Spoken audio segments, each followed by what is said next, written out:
समन्था चक्रवालेषु अत्रा गच्छन्तु देवता सद्धम्मं मुनिराजस्स सुनन्तु सग्ग मोक्षदं धम्म सवन कालो अयं भदन्ता धम्म सवन कालो अयं भदन्ता धम्म सवन कालो अयं भदन्ता नमो तस्से भगवतो अरहतो सम्मा संबुद्दस्से नमो तस्से भगवतो अरहतो सम्मा संबुद्दस्से नमो तस्से भगवतो अरहतो सम्मा संबुद्दस्से एवं मे सुतं एकं समयं भगवा सक्केषु विहरति कपिलवस्तुस्मिन् महावने महता भिक्खु संघेन सद्धिं पंचमत्तेहि भिक्खु सतेहि सब्बेहेव अर्हन्तेहि दशहि च लोक धातुहि देवता ये बुयेन सन्निपतिता हुन्ति भगवन्तं दर्शनाय भिक्खु संघं च। सद्धर्म श्रावक කාරුණික ගුණගරුක බෞද්ධ පින්වතුනි, බොහෝම ශ්‍රද්ධාවෙන් යුක්තව මේ සැදී පැහැදී සූදානම් වෙන්නේ තථාගත ශාන්තිනායක සම්මා සම්බුදු පියාණන් වහන්සේ විසින් දේශනා කොට වදාළ අති උතුම් සූත්‍ර දේශනාවක් මහා සමය සූත්‍ර දේශනාව. තුන්වෙනි කොටස සහ හතරවෙනි කොටස තමයි අද දවසේ මේ ආකාරයෙන් දේශනාවට භාජනය වෙන්නේ. මුල් කොටස ශ්‍රවණය කළ නිසා මේ දේශනාවේ සම්බන්ධතාවයේ සියලු දෙනා තුළම තියෙන නිසා නැවත වතාවක් ආපහු කරුණු සිහිපත් කරමින් කාලයේ ඒ පැත්තට යොමු කරන්නේ නැතුව අපි සූත්‍ර දේශනාව ඉදිරියට සාකච්ඡා කරන්න උත්සාහ කරමු. මේ මහා පිංකම සිද්ධ කිරීමෙන් ලැබෙන ආනිසංස ප්‍රමාණය මොනතරම් මහත්ඵලද මහානිසංසදායකද යන කාරණාවත් අපි මුල් දවසේ සාකච්ඡා කරන්න යෙදුණා. මහා සමය සූත්‍රයට හේතු වෙච්ච නිධාන කතාව සහ බොහොම කෙටියෙන් අට කතාව තුල අන්තර්ගත විස්තරය අපි මූලික දේශනා දෙකේම සාකච්ඡා කරමින් අද දවසේ සූත්‍ර දේශනාවම ආරම්භ කරන්න තීරණය කළා. මේ සූත්‍ර දේශනාව හරියටම දේශනා කරනවා නම් සූත්‍ර දේශනා 7කුත් ජාතක කතා 5කුත් තවත් අට කතාවක් සහ ටීකාවක් සාකච්ඡා කරන්න අවශ්‍යයි. මහා සමය හරියටම තේරුම් ගන්න නම් ඊතරම් බොහොම ගැඹුරුයි, අති දීර්ඝයි මේ දේශනාව. නමුත් මේ දේශනාව ආරම්භ වෙන හේතුව සහ මූලික කාරණාව විශේෂයෙන් දසදහසක් සක්වලවල් වලින් දෙවිවරු මේ සක්වලට පැමිණෙන්නේ විශේෂයෙන් රහත් භාවයේ ලබාගත් විශේෂ රහත් භාවය ලබාගත් භික්ෂුන් වහන්සේලා බුදුරජාණන් වහන්සේ සමග 500ක් දෙනා වහන්සේ දැක ගණ්ඩායි මේ දෙවි දේවතාවුන් වහන්සේලා රැස් වෙන්නේ. එවනම් මේ දේශනාව ආරම්භ වෙන්නේ සුද්ධාවාස කායික රහත් වෙච්ච බ්‍රහ්ම රාජයෝ 4 දෙනෙක්. මේගොල්ලෝ රහතන් වහන්සේලා. මේ රහතන් වහන්සේලා 4 නම යම් දවසක සමාපත්තියකට සමවදිනවා. සමහර වෙලාවට මේ සමාපත්තියට සමවැදුනේ භාග්‍යවතුන් වහන්සේ බුද්ධත්වයේ ලබාපු දවසේම වෙන්නත් පුළුවන්. එහෙම නැත්නම් පළවෙනි ධර්ම දේශනාව, මංගල ධර්ම දේශනාව සිදු කළ වෙලාවෙ වෙන්නත් පුළුවන්. මොකද අති දීර්ඝ ආයුෂ. ඒ නිසා ඒගොල්ලන්ට ඒක සාමාන්‍ය කාලයක්. අදහස් කරලා අරමුණු කරලා තමයි මේ අය සමාපත්තියට සමවදින්නේ. මේ මහා සමයට අපි සම්බන්ධ වෙනවා. සෑම බුද්ධ ශාසනයකම තියෙන මේ ආශ්චර්යමත් දේශනාව. මේ මහා සමයට අපි සම්බන්ධ වෙනවා කියලා තීරණය කරලා තමයි සමාපත්තිය වලට සමවදින්නේ. ඉතින් ඒ තීරණය නිසා මහා සමය ආරම්භ වෙන කාලවකවානු වෙනකොට උන්වහන්සේලා සමාධියෙන් අවදි වෙනවා. සඳහන් කරනවා සමාධියෙන් අවදි වෙලා බලහම මේ සියලුම බ්‍රහ්ම ලෝක දාන වැළඳුවාට පස්සේ දානශාලාව වගේ කියලා. දාන වැළඳුවාට පස්සේ දානශාලාවේ කවුරුවත් නැහැ. එහෙනම් සියලුම බ්‍රහ්ම ලෝක හිස්. ඒ නිසා කල්පනා කරනවා කොහෙද ගියේ? මේ සියලු දෙනා වහන්සේලා කොහෙද ගියේ? ඒ බලනකොට තමයි දැනගන්නේ මහා සමය ආරම්භ වෙලා. දැන් අපි එතෙන්ට යන්න ඕනේ. ඒ වුණාට දැන් අපි එතෙන්ට අයිති නෑ. ප්‍රමාද වෙලානේ. දැන් අපි එතෙන්ට අයිති නෑ. ඒ නිසා මෙතෙන්ට යන්නත් බෑ. ඒ සක්වලවල් 10000ක ඉන්න දෙවිවරු සහ බ්‍රහ්ම රාජයෝ එක සක්වලකට බැහැගත්තාම යන්න කොහෙවත් ඉඩක් නෑ. ඒ නිසා මේ 4 දෙනා කල්පනා කරනවා අපි එතෙන්ට විශේෂයෙන් යන්න ඕනේ. නිකම්ම ගිහිල්ලා බෑ. යම් තැනකට ඇතුළත් කරගන්න අවශ්‍ය පිරිස එතෙන්ට ඇතුළත් කරගත්තට පස්සේ වෙන කෙනෙකුට එතෙන්ට එන්න දෙන්නේ නැහැ. එන්න අවසර නැහැ. නමුත් විශේෂ යමක් අරන් ආවොත්, විශේෂ හසුන් පොතක්, විශේෂ පණිවිඩයක් අරන් ආවොත් එයාට එන්න ඉඩ තියෙනවා. ඒ නිසා මේගොල්ලෝ තීරණය කරනවා අපි මෙතෙන්ට නිකන් ගිහිල්ලා බෑ. අපි මෙතෙන්ට විශේෂයෙන් යමු. අන්න ඒ එන්න ලෑස්ති වෙන වෙලාවේ මේ 4 දෙනා තීරණය කරනවා අපි භාග්‍යවතුන් වහන්සේ වර්ණනා කරන්න ඕනේ. ළඟට ගිහිල්ලා භාග්‍යවතුන් වහන්සේ වර්ණනා කරලා වැඳලා අපි ආපු බව දැනුවත් කරමු. නැත්නම් දැනුවත් කරලා අපි ඇතුළට යමු.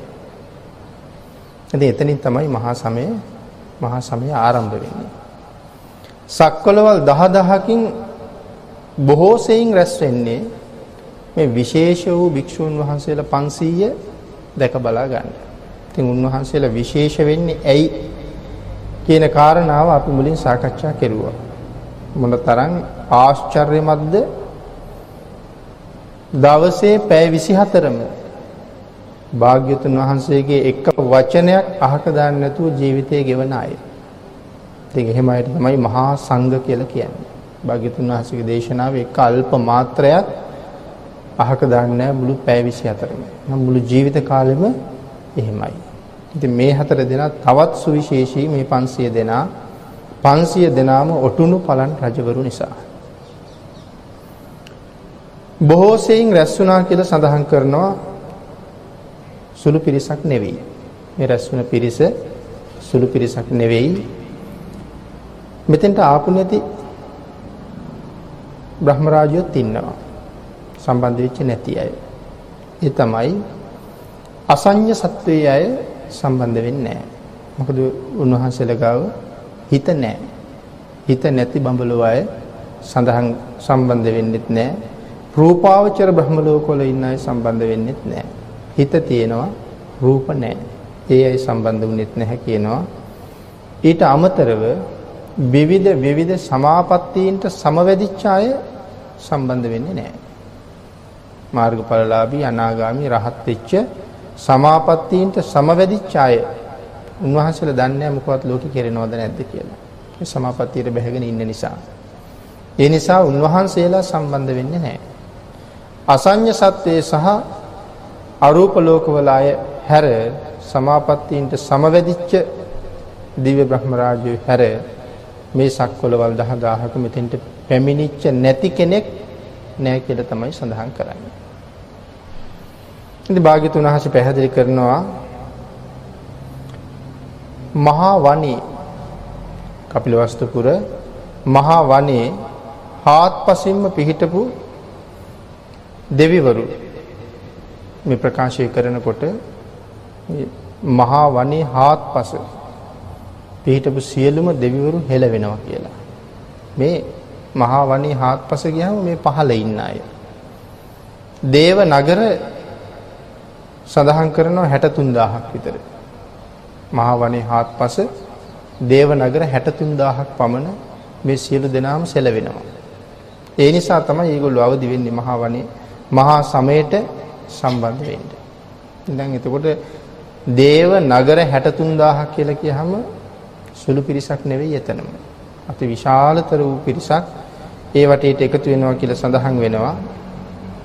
ඒගොල්ලෝ එකතු වෙන්නේ අනික හැමෝටම කතා කරනවා. ආයාම භෝ කියලා කතා කරනවා. එහෙම නැත්නම් එමු මහා සමයේ පටන් අරගෙන දැන් එමු කියලා තමයි මේ ආයාම භෝ කියලා කියන්නේ. පින්නතුනි එමු කියන ආමන්ත්‍රණය කරලා තමයි මේ සියලු දෙනා රැස් වෙන්නේ. මොකද මේ රැස් වෙන්නේ? මේ දේවනගර 63000ම එකතු වෙලා රැස් වෙන්නේ බුද්ධ දර්ශනම් බහූපකාරං. එමු කවුරු දකින්නද? බුදු පියාණන් වහන්සේ දකින්න. බුදු පියාණන් වහන්සේ දකින්න එක බහූපකාරං. බොහෝ උපකාර සහිතයි. සද්ධම්ම ශ්‍රවණං බහූපකාරං. ධර්ම ශ්‍රවණය කරන්න එන්න බොහෝ උපකාර සහිතයි. බික්කු සංඝ දර්ශනං බහූපකාරං. ආර්ය මහා සංඝයා දකින්න එක බොහෝ උපකාර සහිතයි. ඒ නිසා සියලු දෙනාම එමු කියලා තමයි මේ වෙලාවට මේ ඉස්සල්ලාම මහා වනේ හාත්පස දේව නගරවල අය මෙතෙන්ට සහසම්බන්ධ වෙනවා කියලා සඳහන් කරනවා. එතකොට මේ පිරිස ව්‍යාප්ත වෙලා හිටපු ප්‍රදේශය පිළිබඳවත් මේ දේශනාවේ සඳහන් කරනවා. මේ ශබ්දය අහලා ගව් භාගය ගව් යොදුන් භාගය යොදුන ගව් භාගය ගව් යොදුන් භාගය යොදුන එහෙම තමයි මේ හඬ පැතිරිලා යමින් මේ පිරිස රැස් වෙනවා කියලා සඳහන් කරන්නේ. ද්‍රෝණ මුඛ මේ කාරණාව හරියටම අපිට පැහැදිලි කරන්න බෑ.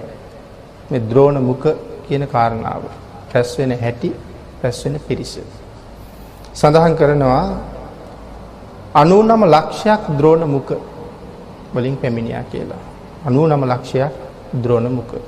ඊළඟට සඳහන් කරනවා 96 කෝටි ලක්ෂයක් පටුන් කියලා සඳහන් කරනවා. 56ක් රතනාකර සහ කුඩා දිවයින් 2000 මේ ප්‍රදේශයෙන් පැමිණෙනවා. 99 ලක්ෂයක් ද්‍රෝණ මුඛ 96 කෝටි ලක්ෂයක් පටුන් 56ක් රතනාකර සහ කුඩා දිවයින් 2000ක්. ඉතින් අතිශයින්ම විශාල පිරිසක් මේ අවස්ථාවට සම්බන්ධ වෙනවා. ඊට අමතරව 10000ක් සක්වල සියලුම තැන්වල ඉන්න අයයි එකතු පාදා වෙලා තියෙන්නේ. මෙතන දේව කියන මේ ශබ්දයෙන් අපි කතා කරන දෙවියන්ට විතරක් නෙවෙයි මේ දේව කියලා කියන්නේ. මෙතන යක්ෂයොත් ඉන්නවා. නාගයොත් ඉන්නවා. සුපර්ණයොත් ඉන්නවා. ගන්ධබ්බයොත් ඉන්නවා. දේව සහ බ්‍රහ්ම කියන අයත් ඉන්නවා. මෙතන මේ යක්ෂ කියලා කියවට අපි හිතාගෙන ඉන්න යක්ෂ නෙමෙයි. මේ යක්ෂයෝ හාත්පසින් දිලිසෙනවා මේගොල්ලෝ. දිලිසෙනවා බැබලෙනවා මේ අය. නාග එහෙමයි. එහෙම අය තමයි මේ රැස් වෙලා තියෙන්නේ. ඒ නිසා තමයි මේ සියලු දෙනාටම මෙතන මේ දේව කියන නම එකතු කරලා තියෙන්නේ. නමුත් දේව කියන නමින් සඳහන් කරුවාට යක්ෂ, නාග, සුපර්ණ, ගන්ධබ්බ කියන මේ සියලු දෙනාම මෙතන අන්තර්ගතයි කියලා සඳහන් කරනවා. ඊළඟට දේශනා සඳහන් කරනවා කොයිතරම් පැමිණෙනවද මහා වනේ ඉඳලා. එහෙම නැත්නම් මේ සක්වලේ මේ මහ පෘථුවියේ ඉඳලා බඹලොව දක්වාම මේ පිරිස රැස් වෙනවා. මේ පෘථුවියේ ඉඳලා බඹලොව දක්වා. මේ බඹලොව දක්වා කියලා කියහම අපිට හිතන්න බෑ දැන් මේ බඹලොව කොහෙද තියෙන්නේ කියලා. අට කතාවේ තියෙන උදාහරණයක්. හිතලා බලන්නකො කොහොමද කියලා. ලෝවා මහපාය. අපි හැමෝම දන්නවා. ලෝවා මහපාය වගේ කූටාගාර 7ක්. ඒ කියන්නේ ලෝවා මහපාය වගේ 7 ගුණයක් විශාල ගලක්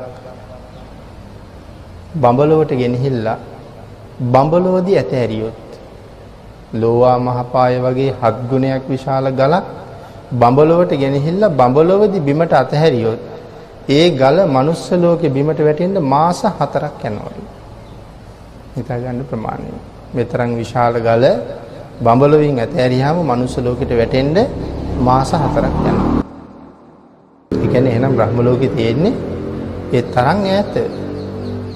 නමුත් මේ රැස්වීම වෙලාවේ මේ මහ පොළොවේ ඉඳලා මේ බඹලොව දක්වාම මේක මේ මුළු සක්වල පුරා මේක මේ ජම්බුද්දීපේ විතරක් නෙවෙයි මුළු සක්වල පුරාම මේ දෙවිවරු රැස් වෙලා ඉන්නේ. කොහොම රැස් වුණාද කියලා මෙතන සඳහන් කරනවා හරියට මල් විසිකලා වගේ. හැම තැනම මල් දැම්මා වගේ. උඩ ඉඳලා මේ පිරිසට බඹලොවට උඩ ඉඳලා අබෑට දැම්මොත් උඩින් ඒ අබෑට බිමට වැටෙන්නේ නැහැ කියලා කියනවා. මොන තරම් රැස්වීමක්ද? පල්ලෙහා ඉඳලා දුමක් ගැහුවොත් ඒ දුම මේ පිරිසෙන් එහාට යන්නේ නැහැ කියලා සඳහන් කරනවා. එකම පවුරක් වගේ රැස් වෙලා ඉන්නේ. ඉතින් මේ ප්‍රමාණය සඳහන් කරනවා භාග්‍යවතුන් වහන්සේ ළඟ ඒගොල්ලෝ නැහැ. භාග්‍යවතුන් වහන්සේ ළඟට ලඟ වෙන්න බෑ. ඒ නිසා ඈතින් ඉන්නේ. භාග්‍යවතුන් වහන්සේට ඈතින් ඉන්නේ. නමුත් ළඟම ඉන්න අය ළඟම ඉන්න අතිශයින්ම මහේසාක්‍ය දෙවිවරු. ඉතින් මේ දේව කියන වචනේ මුලින් සඳහන් කරනවා බ්‍රහ්ම දේව හැමෝම අන්තර්ගතයි. මේ ළඟම ඉන්න අයත් අපි දැක දන්නවනේ ඉදිකටු. ඉදිකටුවක් අරගෙන කඩදාසි කොලයකට ඉදිකටුවෙන් විද්දොත් ඉදිකටුව අයින් කරාම තියෙන සිදුරේ ප්‍රමාණය අපිට අමුතුවෙන් කියන්න අවශ්‍ය නැහැ. මෙන්න මේ ඉදිකටු සිදුරට මේ මහේශාක්‍ය බ්‍රහ්ම රාජවරු 10ක් බහිනවා කියලා සඳහන් කරනවා. නිකම්ම ඒගොල්ලන්ගේ ඇඟේ ප්‍රමාණයෙන්ම නෙමෙයි සක්වල පිරීලා තියෙන්නේ. ඉදිකටු සිදුරකට මහේශාක්‍ය බ්‍රහ්ම රාජයෝ මහේශාක්‍ය දෙවිවරු 10ක් බැහැ ගන්නවා. ඒ 10ක් බැහැලා ඉන්නේ භාග්‍යතුන් වහන්සේ ළඟ. භාග්‍යතුන් වහන්සේගේ ටික ටික එහාට යන්න 20ක් 30ක් 40ක් 50ක් තවත් ඈතට යනකොට එක ඉදිකටු සිදුරකට දෙවිවරු 60ක් බහිනවා කියලා සඳහන් කරනවා. ඉතින් මේකෙන් අපිට ලොකු පණිවිඩයක් තියෙනවා. මේගොල්ලෝ මොන තරම් නිහතමානීද?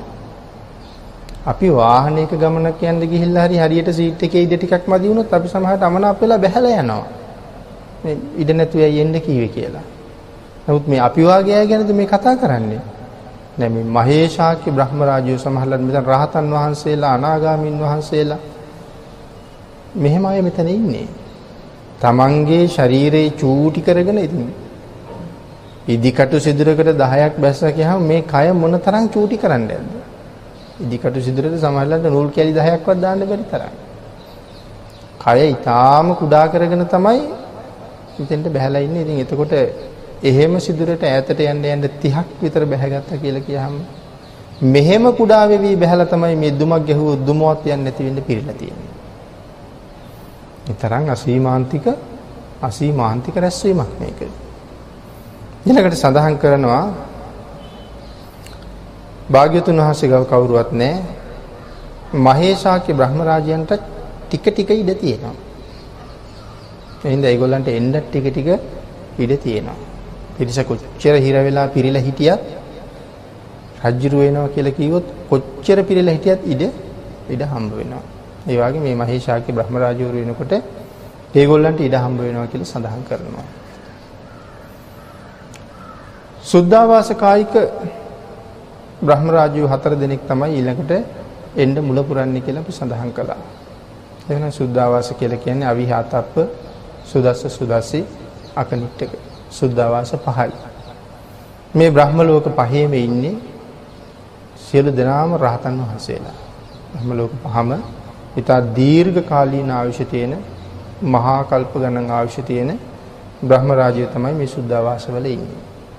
ඉතින් අපේ බුදු පියාණන් වහන්සේ මහා මායා දේවීන් වහන්සේගේ කුසෙන් මේ ලෝකයට බිහි වෙන වෙලාවේ මේ වෙලාවෙත් මහා කල්ප 16000 අපි දැන් සූත්‍රයේ මුල කල්පය ගැනත් පොඩි හැඳින්වීමක් කළා. මහා කල්ප 16000ක් ආයුෂ තියෙන බ්‍රහ්ම රාජ්‍යය ඇවිල්ලා සිද්ධාර්ථ ගෞතමයන් වහන්සේ ගාව මේ ඉපදිච්ච ගමන් දන ගහලා වඳිනවා. උන්වහන්සේලා රහත් වෙලා මේ වඳින්නේ රහතන් වහන්සේලා. එතකොට මේ සියලු කෙලෙස් ප්‍රහීණය කරපු ලෝක ධාතුවේ ඉන්න අති උත්තමයන් වහන්සේලාගෙන් මේ වන්දනාව ලබන්නේ තාම රහත් වෙච්ච නැති කෙනෙක්. එතකොට බෝධිසත්ව කියලා කියන්නේ කොයි වාගේ පුණ්‍යවන්තද කියන තීරණයටවත් අපිට යන්න පුළුවන්කමක් නැහැ. ඉතින් ඒ කාරණාව දිගින් දිගට පැහැදිලි කරනවා. භාග්‍යතුන් වහන්සේ වෙන කෙනෙක් ළඟ නැගිට්ටොත් එහෙම මොකද වෙන්නේ කියලා. මේ සූත්‍රයේ ඉස්සරහට සාකච්ඡා වෙන නිසා අපි ඒකට ඉඩ තියාගමු. ඉතින් එහෙම භාග්‍යතුන් වහන්සේට ගරු කරපු අය මේ සුද්ධාවාසවල තමයි ඉන්නේ. බිහි වෙන තැනටත් මේගොල්ලෝ එනවා. මහා මායා දේවියගේ කුසෙන් බෝසතාණන් වහන්සේ බිහි වෙන වෙලාවෙත් මේ රහත් වෙච්ච බ්‍රහ්ම රාජයෝ 4 දෙනෙක් තමයි රත්තරන් දැලක් අරගෙන එන්නේ. රන් දැලක් අරගෙන ඇවිල්ලා දරුවා මව් කුසෙන් බිහි වෙනකොටම මේ රන් දැලෙන් තමයි බාරගන්නේ. අතින් එහෙම අල්ලන්නේ නැහැ. එහෙම අල්ලන්නේ නැත්තේ අපිරිසිදු නිසා එහෙම නෙවෙයි. අපි උපදිනකොට නම් අතිශයින්ම අපිරිසිදුයි. නමුත් සඳහන් කරනවා භාග්‍යතුන් වහන්සේ මව් කුසෙන් ඉපදෙනකොට කසී සලුව කොතල තිබිච්ච ඉන්ද්‍රනීල මාණික්කයක් වාගේ කිසිම අපිරිසිදු බවකුත් නැහැ. අම්මට කිසි වේදනාවකුත් නැහැ. ඉතින් අපි ඉපදෙන්නේ කොහොමත් හිස පහලට. නමුත් භාග්‍යතුන් වහන්සේ විතරයි ලෝක ධාතුවේ ඉස්සරලා පය උපදින්නේ. ශිරිපතුල. ධර්මාසනයකින් බහිනවා වගේ තමයි මව් කුසෙන් එළියට එනවා කියලා සඳහන් කරන්නේ. ඒ නිසා මේ අතින් අල්ලන්නේ නැත්තේ ගෞරවය නිසා. අල්ලන්න බෑ. ඒ නිසා තමයි රන් දැලක් අරගෙන එන්නේ. මේ දැලෙන් බාර අරගෙන ඊට පස්සේ තමයි සතර වරන් දෙවිවරුන්ට බාර කරන්නේ. ඉතින් මෙතෙන්ට රහතන් වහන්සේලා පැමිණීමේ තව හේතුවක් තියෙනවා. මහා මායා දේවිය කියලා කියන්නේ අපි සඳහන් කළා මේ ලෝකේ ලස්සන වර්ණනා කරන්න බැරි කාන්තාවක්. ලස්සන වර්ණනා කරන්න බෑ. මහා මායා කියලා නම තියලා තියෙන්නෙම ඒකයි. යසෝදරා දේවීන් වහන්සේ වර්ණනා කරන්නත් බෑ. ජනපද කල්යාණි විතරක් වර්ණනා කරලා තියෙන්නේ මේ දෙදෙනා වහන්සේ වර්ණනා කරන්න බැරි නිසා. ඉතින් ඒ තරම් රූප සම්පත්තියක් තියෙන කෙනෙක් මේ වාගේ අවස්ථාවක් ළඟට සාමාන්‍ය පෘථග්ජන අය ආවොත් මේ කාම හැඟීමක් රාග හැඟීමක් පහළ වෙයි. එහෙම නොවෙන්න තමයි එහෙමනොත් පව් සිද්ධ වෙනවා. එහෙම නොවෙන්න තමයි මේ රහතන් වහන්සේලා මෙතෙන්ට වඩින්නේ. ඊට පස්සේ තමයි සතර වරන් දෙවිවරුන්ට බාර කරන්නේ. ඒගොල්ලෝ මංගල සම්මත අඳුන් දිවි සමකින් තමයි බෝධිසත්වයෝ බාරගන්නේ. දෙවියන්ට සතර වරන් දෙවියන්ට බාර ගන්න තියෙන ඉහළම අඳුම. නැත්නම් අඳුන් දිවි සම මංගල සම්මත අඳුන් දිවි සම කියලා කියන්නේ දායක අති විශේෂ පළසක් වෙන්න පුළුවන්. ඊට පස්සේ සතර වරන් දෙවියන්ගේ අතින් තමයි ශාක්‍ය රජදරුවන්ගේ අතට ලැබෙන්නේ. ඒගොල්ලෝ අති පිරිසිදු දවල වස්ත්‍රයකින් බාරගත්ත කියලා සඳහන් කරනවා. ඊන් පස්සේ තමයි මහ පෘථිවිය ස්පර්ශ කරන්න සූදානම් වෙන්නේ. ඒ වෙලාවේ තමයි මේ සක්වලවල් 10000 දිහා බලන්නේ. සක්වලවල් 10000 මව් කුසෙන් එළියට එනවත් එක්කම ග්‍රහණය කරගන්නවා. මව් කුසෙන් බිහි වෙනවත් එක්කම මේ සක්වලවල් 10000ම බෝසත් කුමාරයාට නතු වෙනවා. නිකම්ම නතු වෙනවා. 아무තින් නතු කරගන්න දෙයක් නෑ. ඒ වෙලාවේ තමයි මේ ගුණවතුන්ගේ සිරිතනේ තමන්ට වඩා ගුණවත් අය තමන් යන සභාවේ ඉන්නවද කියලා ඉස්සෙල්ලා බලනවා. ඒක තමයි ගුණවතුන්ගේ හැටි. මෙතෙන්ට ආවත් ගුණවත් කෙනෙක් මෙතෙන්ට ආවම ඉස්සරලාම බලන්නේ මේ පිරිස අතර මට වඩා ගුණවත් අය කොච්චර ඉන්නවද? එහෙම ඉන්නවනම් ඒ අයට වන්දනා කරලා තමයි තමන්ට නිසි ආසනය ගාවට යන්නේ. ඉතින් ඒ නිසා තමයි බෝසතාණන් වහන්සේ බලන්නේ මේ සක්වලේ මට වඩා උසස් අය ඉන්නවද? එහෙම බලහම නැහැ. ක්‍රමක්‍රමයෙන් මේ 10000ක් සක්වලවල් දිහා බලනවා. සිව් දිසාවෙන්ම දෙවිවරු ഘോഷා කරනවා ස්වාමීනි ඔබ වහන්සේට වඩා උසස් අය ලෝක ධාතුවේ තව කොහෙද? එතකොට එහෙම කියන්නේ රහතන් වහන්සේලා තාම වැඩ ඉන්න වෙලාවක. සුද්ධාවාසවල රහතන් වහන්සේලා වැඩ ඉන්න වෙලාවකයි මේ කියන්නේ ඔබ වහන්සේට වඩා උසස් අය තව කොහෙද? එහෙනම් බෝධිසත්ව කුමාරයා ඊටත් වඩා බොහොම ඉහළින් ඉන්නේ. ඒකයි මහා කල්ප 16000ක් ආයුෂ තියෙන බ්‍රහ්ම රාජ්‍ය වන්දනා කළා කියලා සඳහන් කරන්නේ. නම් බෝසතාණන් වහන්සේට එහෙම වන්දනා කරන්න ආපු බ්‍රහ්ම රාජ්‍යෝ මෙන්න මේ සුද්ධාවාසවල තමයි වැඩ වාසය කරලා තියෙන්නේ. මේ මහරහතන් වහන්සේලා 4 නම ඒගොල්ලෝ පංච වසීතාවෙන් කල්පනා කරනවා අපි මෙතෙන්ට යන්නේ කොහොමද? මෙතෙන් යන්න එන්න ක්‍රමයක් නැති නිසා තමයි තීරණය කරන්නේ අපි ආව බව මේ සියල්ලෝම දැනගන්න ඕනේ. මේගොල්ලන්ට බ්‍රහ්ම ලෝකෙන් එළියට බහින්න පුළුවන්. නමුත් පිරිස අතරින් භාග්‍යවතුන් වහන්සේ ගාවට යන්න තමයි බැරි වෙන්නේ. ඒ නිසා අපි ආපු බව මේ සියල්ලෝම දැනගන්න ඕනේ. දැන් කොහොමද සියල්ලටම මේගොල්ලෝ ආපු බව දැනුවත් කරන්නේ? දැන් දන්නවනේ පිරිලා ඉන්නේ පිරිස කොච්චරද කියලා. මේ සියලු දෙනාටම එක එක්කෙනාට පණිවිඩයක් යවන්න දහවල ආවා කියලා. එහෙම පණිවිඩයක් යවන්න බෑ.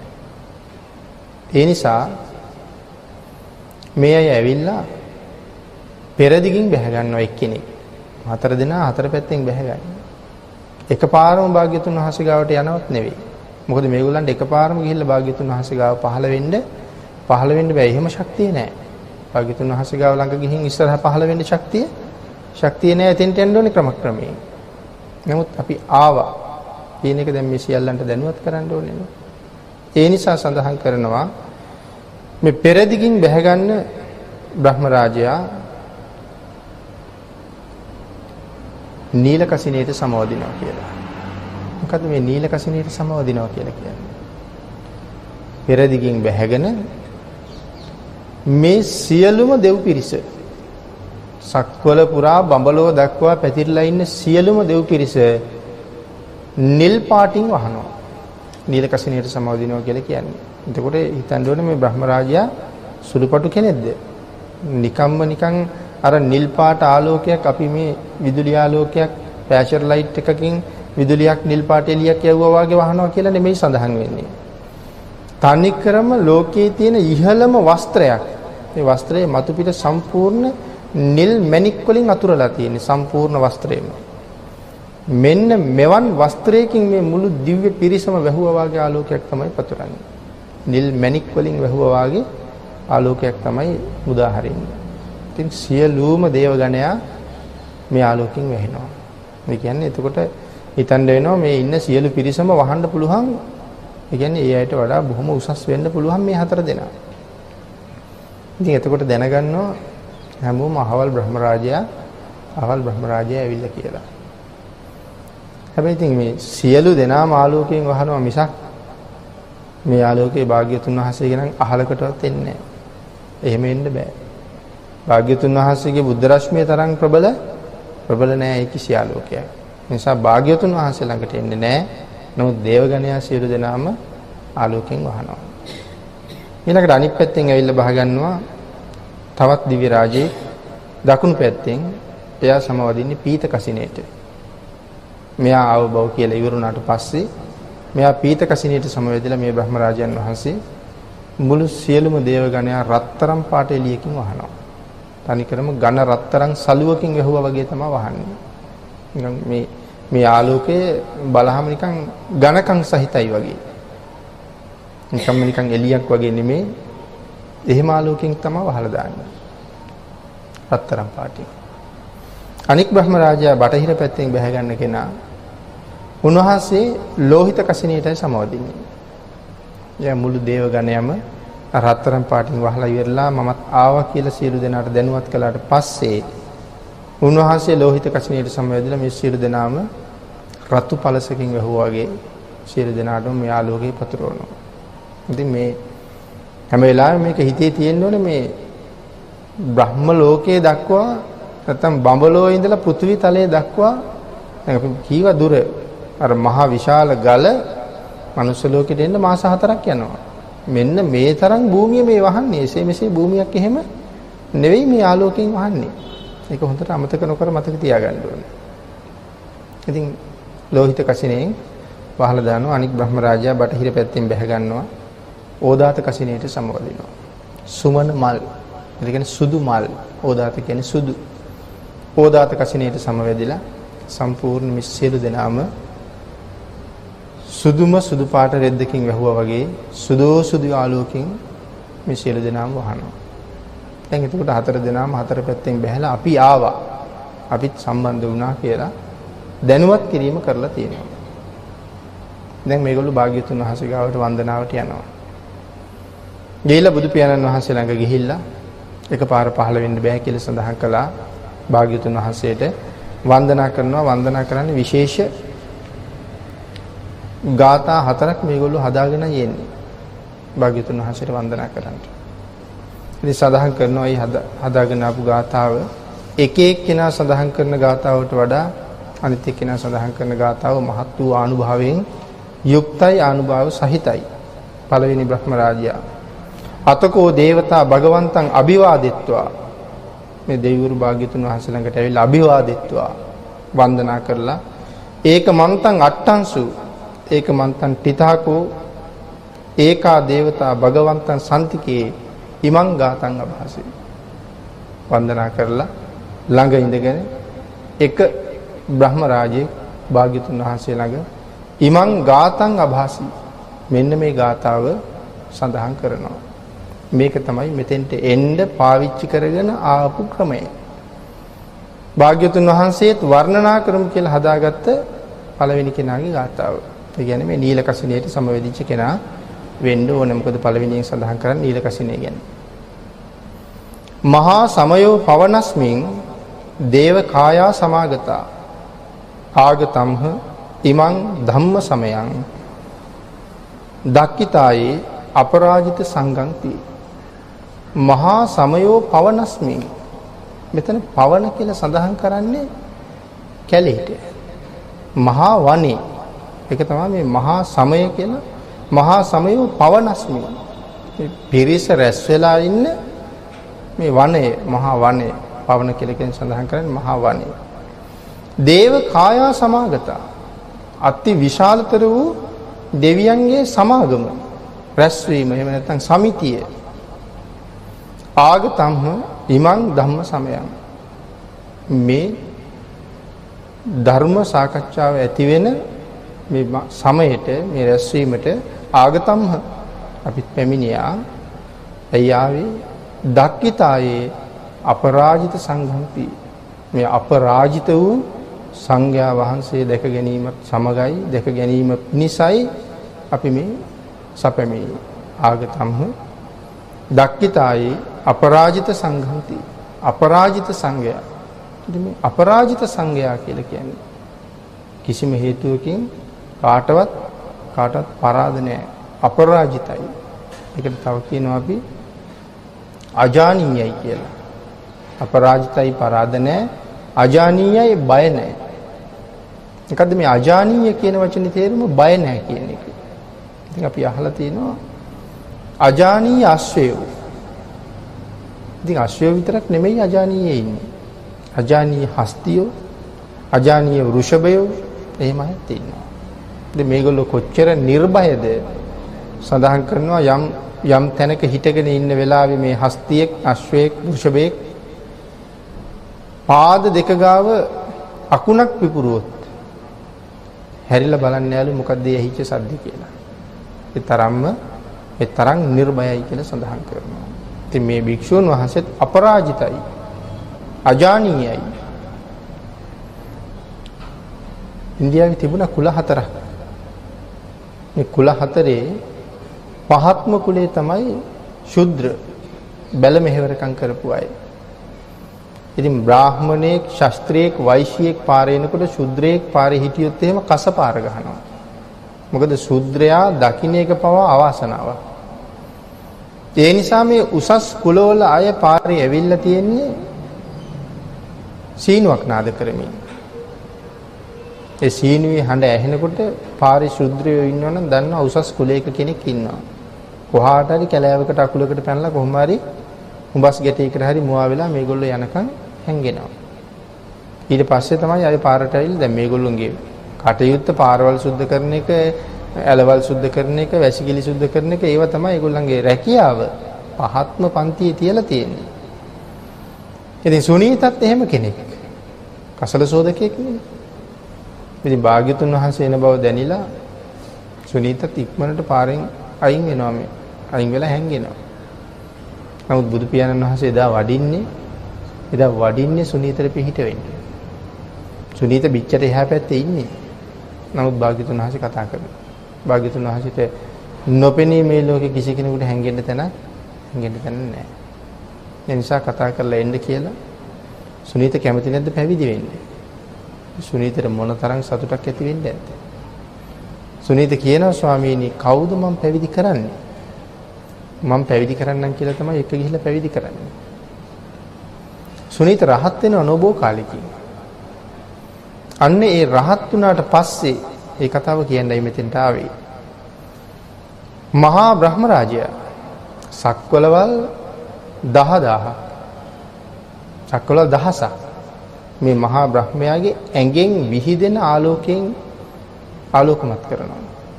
මේ සූර්යයාට පුළුවන්කම තියෙන්නේ එක සක්වලයි ආලෝක කරන්න එක සූර්යයකට. නමුත් මේ බ්‍රහ්ම රාජයාට පුළුවන් සක්වලවල් 1000ක් ආලෝකමත් කරන්න. තමන්ගේ ශරීර ප්‍රභාවයෙන්. එවන් බ්‍රහ්මයා සුනීත මහරහතන් වහන්සේ ළඟට ඇවිල්ලා දන ගහගෙන දෝත නලල මත තියාගෙන වන්දනා කරන පුරුෂ අජානීයයන් වහන්සේ, මහා පුරුෂයන් වහන්සේ, ඔබ වහන්සේට මාගේ নমස්කාරය කියලා. එතකොට සුනීත හිටියේ කොහොම තැනකද? අද සුනීත කාගෙන් වැඳුම් ලබන තැනට ගෙනාවද? නම් භාග්‍යතුන් වහන්සේගේ ශාසනයේ මේ සංඝයා කියන කෙනා කොතන ඉන්න කෙනෙක්ද කියන එක හරියටම තේරුම් ගත්තේ නැත්නම් පව් පුරව ගන්න එක තමයි වෙන්නේ. හරියටම තේරුම් ගන්න කියලා දේශනා කරනවා. ඉතින් ඒකයි මුලින්ම සඳහන් කළේ පැය 24ම භාග්‍යතුන් වහන්සේගේ දේශනාවේ අල්ප මාත්‍රයක් ඉක්මවන්න නැතුව ජීවත් වෙනවා කියන එක සුළුපටු කාරණාවක් නම් නෙවෙයි. ඉතින් එහෙම ජීවත් වෙන්න පුළුවන් නම් තමයි මහා සංඝ කියන තැනට හරියටම ගැලපෙන්නේ. ඉතින් එහෙම සංඝයා වහන්සේලා දකින්න තමයි මේ අපරාජිත සංඝංති මේ ආර්ය මහා සංඝයා දැක ගන්නයි අපි ආවේ කියලා පළවෙනි බ්‍රහ්ම රාජයා ඒක දැනුවත් කරලා නැවත එයා සක්වල මෝ විටට ඒ කියන්නේ එයා බැහැගත්ත තැනටම ගිහිල්ලා නතර වුණා කියලා සඳහන් කරනවා. ඊට පස්සේ තමයි අතකෝ අපරා දේවතා භගවතෝ සම්තිකේ ඉමං ගාතං අබාසි. ඉන්පසු අනිත් බ්‍රහ්ම රාජයා භාග්‍යතුන් වහන්සේ ළඟට ඇවිල්ලා වන්දනා කරලා මේ දෙවෙනි ගාතාව කියනවා. තම සඳහන් කරනවා తත්‍ර භික්කවේ සමාදහං සුචිත්තං අත්තනෝ උජුකමකංසු. తත්‍ර භික්කවේ සමාදහං සුචිත්තං අත්තනෝ උජුකමකංසු. මේ ස්ථානයේ සිටින භික්ෂූන් තමන්ගේ හිත ඍජු කළ අය. මේ ස්ථානයේ සිටින භික්ෂූන් තමන්ගේ සිත ඍජු කළ අය. කෙලෙසුන් නැසූ අය. සියලු කෙලෙසුන් නැසලා ඉන්නේ. මාර්යෝ තුන් දෙනෙක් නැති කරලා ඉන්නේ. ක්ලේශ මාර, මච්චු මාර, අபிසංස්කාර මාර. මේ තුන් දෙනා නැති කරලා ඉන්නේ. එතකොට ක්ලේශ මාර. ඍජු කළා කියලා කියන්නේ සියලු කෙලෙසුන් නැසුව කියලා කියන්නේ කෙලෙස් 1500යි.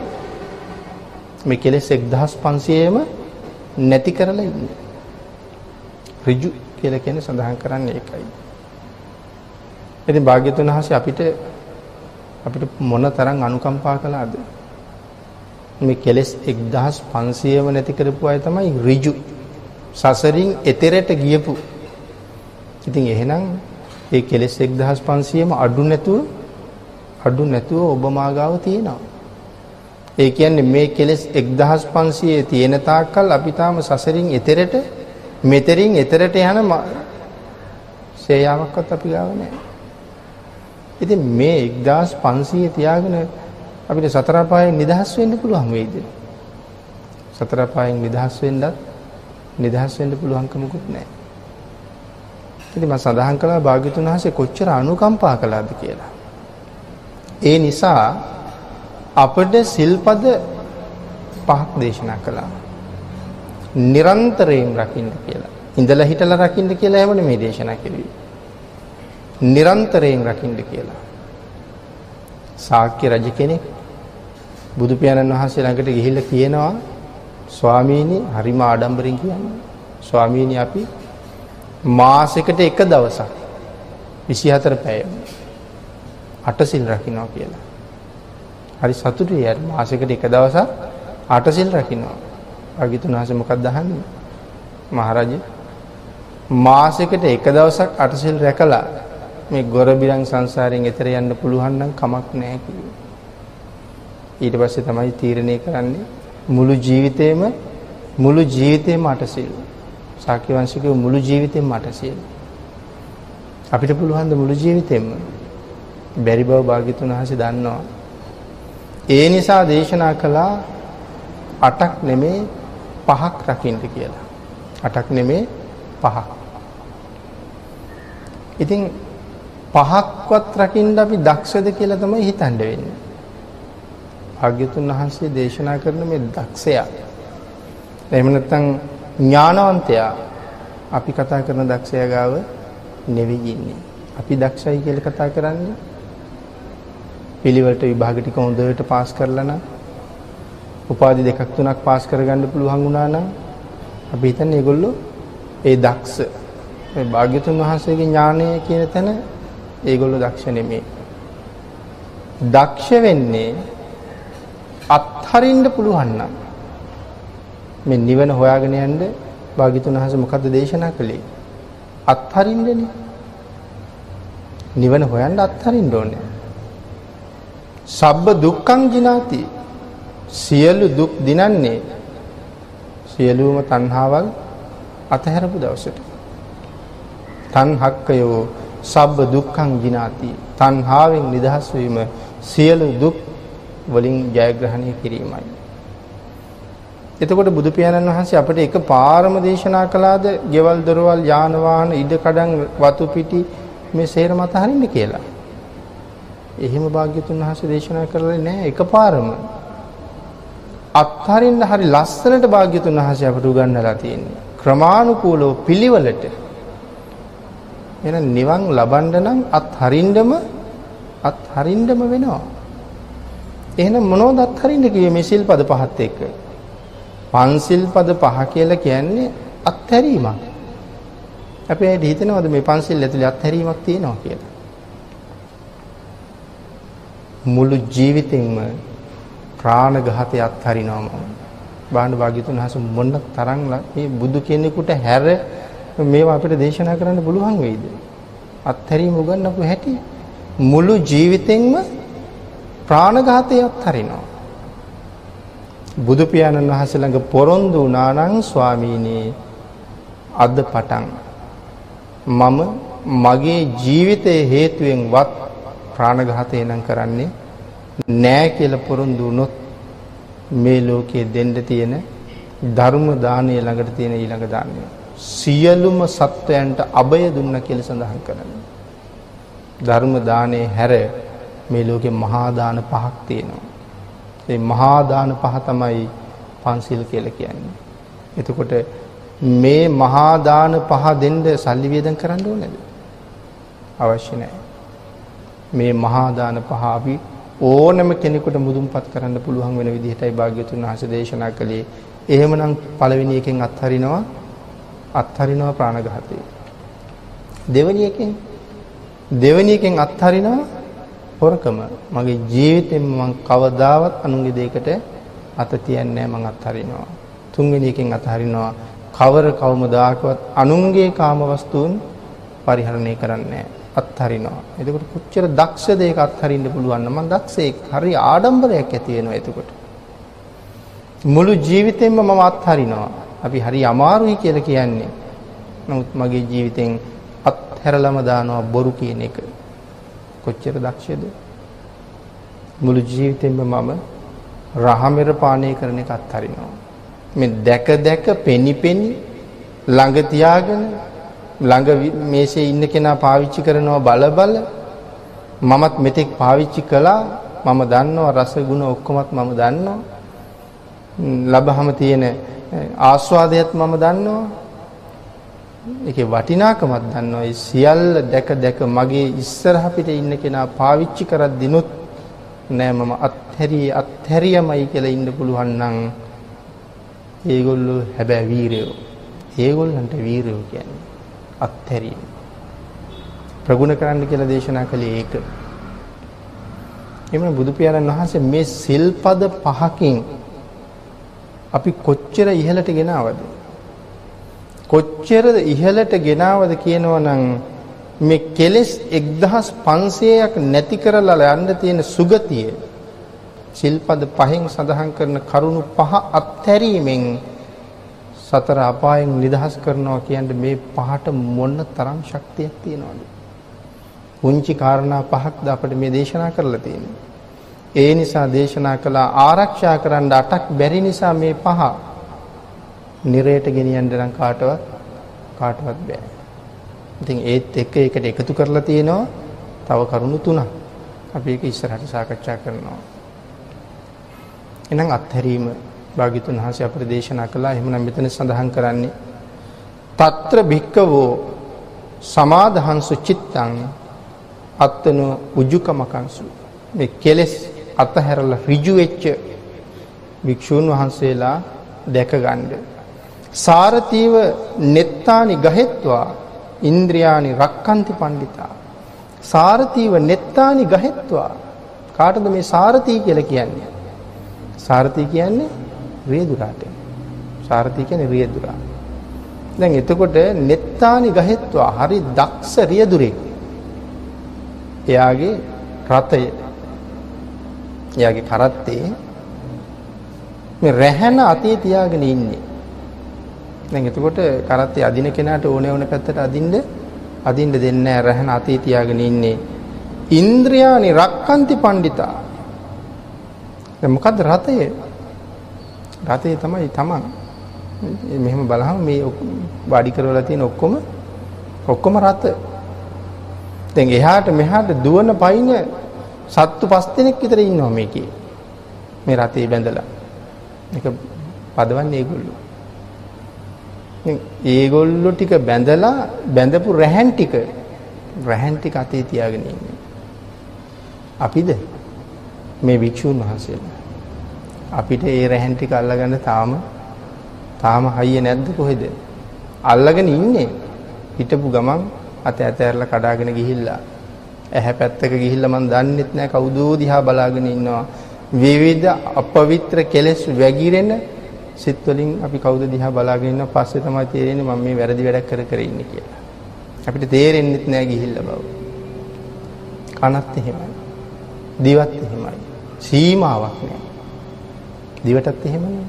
ඒ නිසා භාග්‍යතුන් වහන්සේ දේශනා කළා මේ බොහෝ රෝගවල උපත තියෙන්නේ කොහෙද? මෙයා හරියට බැඳගත්තා නම් මේ දිව කියන කෙනා බොහෝ රෝග වලින් නිදහස් වෙන්න පුළුවන්. සමව පැහැෙන ග්‍රහණියක් තියාගන්න කියලා දේශනා කළේ ඒකයි. ඉතින් අපේ සමව පැහැෙන්නේ නැහැ නේ.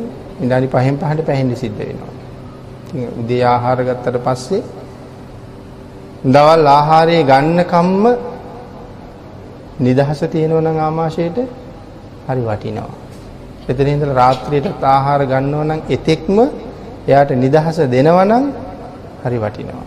මේක එහෙම නෑ. ඒගොල්ලෝ හරියට වෙහෙසවා පවතින නිසා අපි එන්නේ රෝග බහුල වෙලා තියෙනවා. ඉතින් අපි හරියට කුස පිරෙන ආහාරයක් ගන්නෙත් නෑනේ. ඉතින් එහෙම කියන්නේත් අපිට හරියට වැඩ. ඒ නිසා මගින් යන ගමන් කඩේකින් මොනවා හරි අරගෙන බනිස් ගෙඩියක් හරි මොකක් හරි ඕක කුසට දාගත්තට වැඩි වෙලා යන්නේ ටික වෙලාවකින් ආයෙ බඩ ගිනිනවා. නමුත් අර වාගේ බර ආහාරයක් ගත්තාම වරුව ඉන්න පුළුවන්. මේකෙන් බෑ. නමුත් අර විදිහට කරන්න ගියපු නිසා නිතර ආහාර ගන්න වෙන නිසා විවිධ රෝගාබාධ වල උපතක් එතන තියෙනවා. එහෙනම් අපිට බැරි වුණා ඒ ටික පාලනය කරගන්න. නමුත් මේ පඬිතයෝ මේ භික්ෂුන් වහන්සේලා 500 ගැන මේ වර්ණනා කරන්නේ. ඒගොල්ලෝ හරි දක්ෂ රියදුරෝ. මේ සතාට ඕන හැටියට රතේ අදින්න දෙන්නේ රැහන් ටික අතේ තියාගෙන ඉන්නේ. එනිසයි මෙතන සඳහන් කරන්නේ ඉන්ද්‍රියානි රක්칸ති පණ්ඩිතා.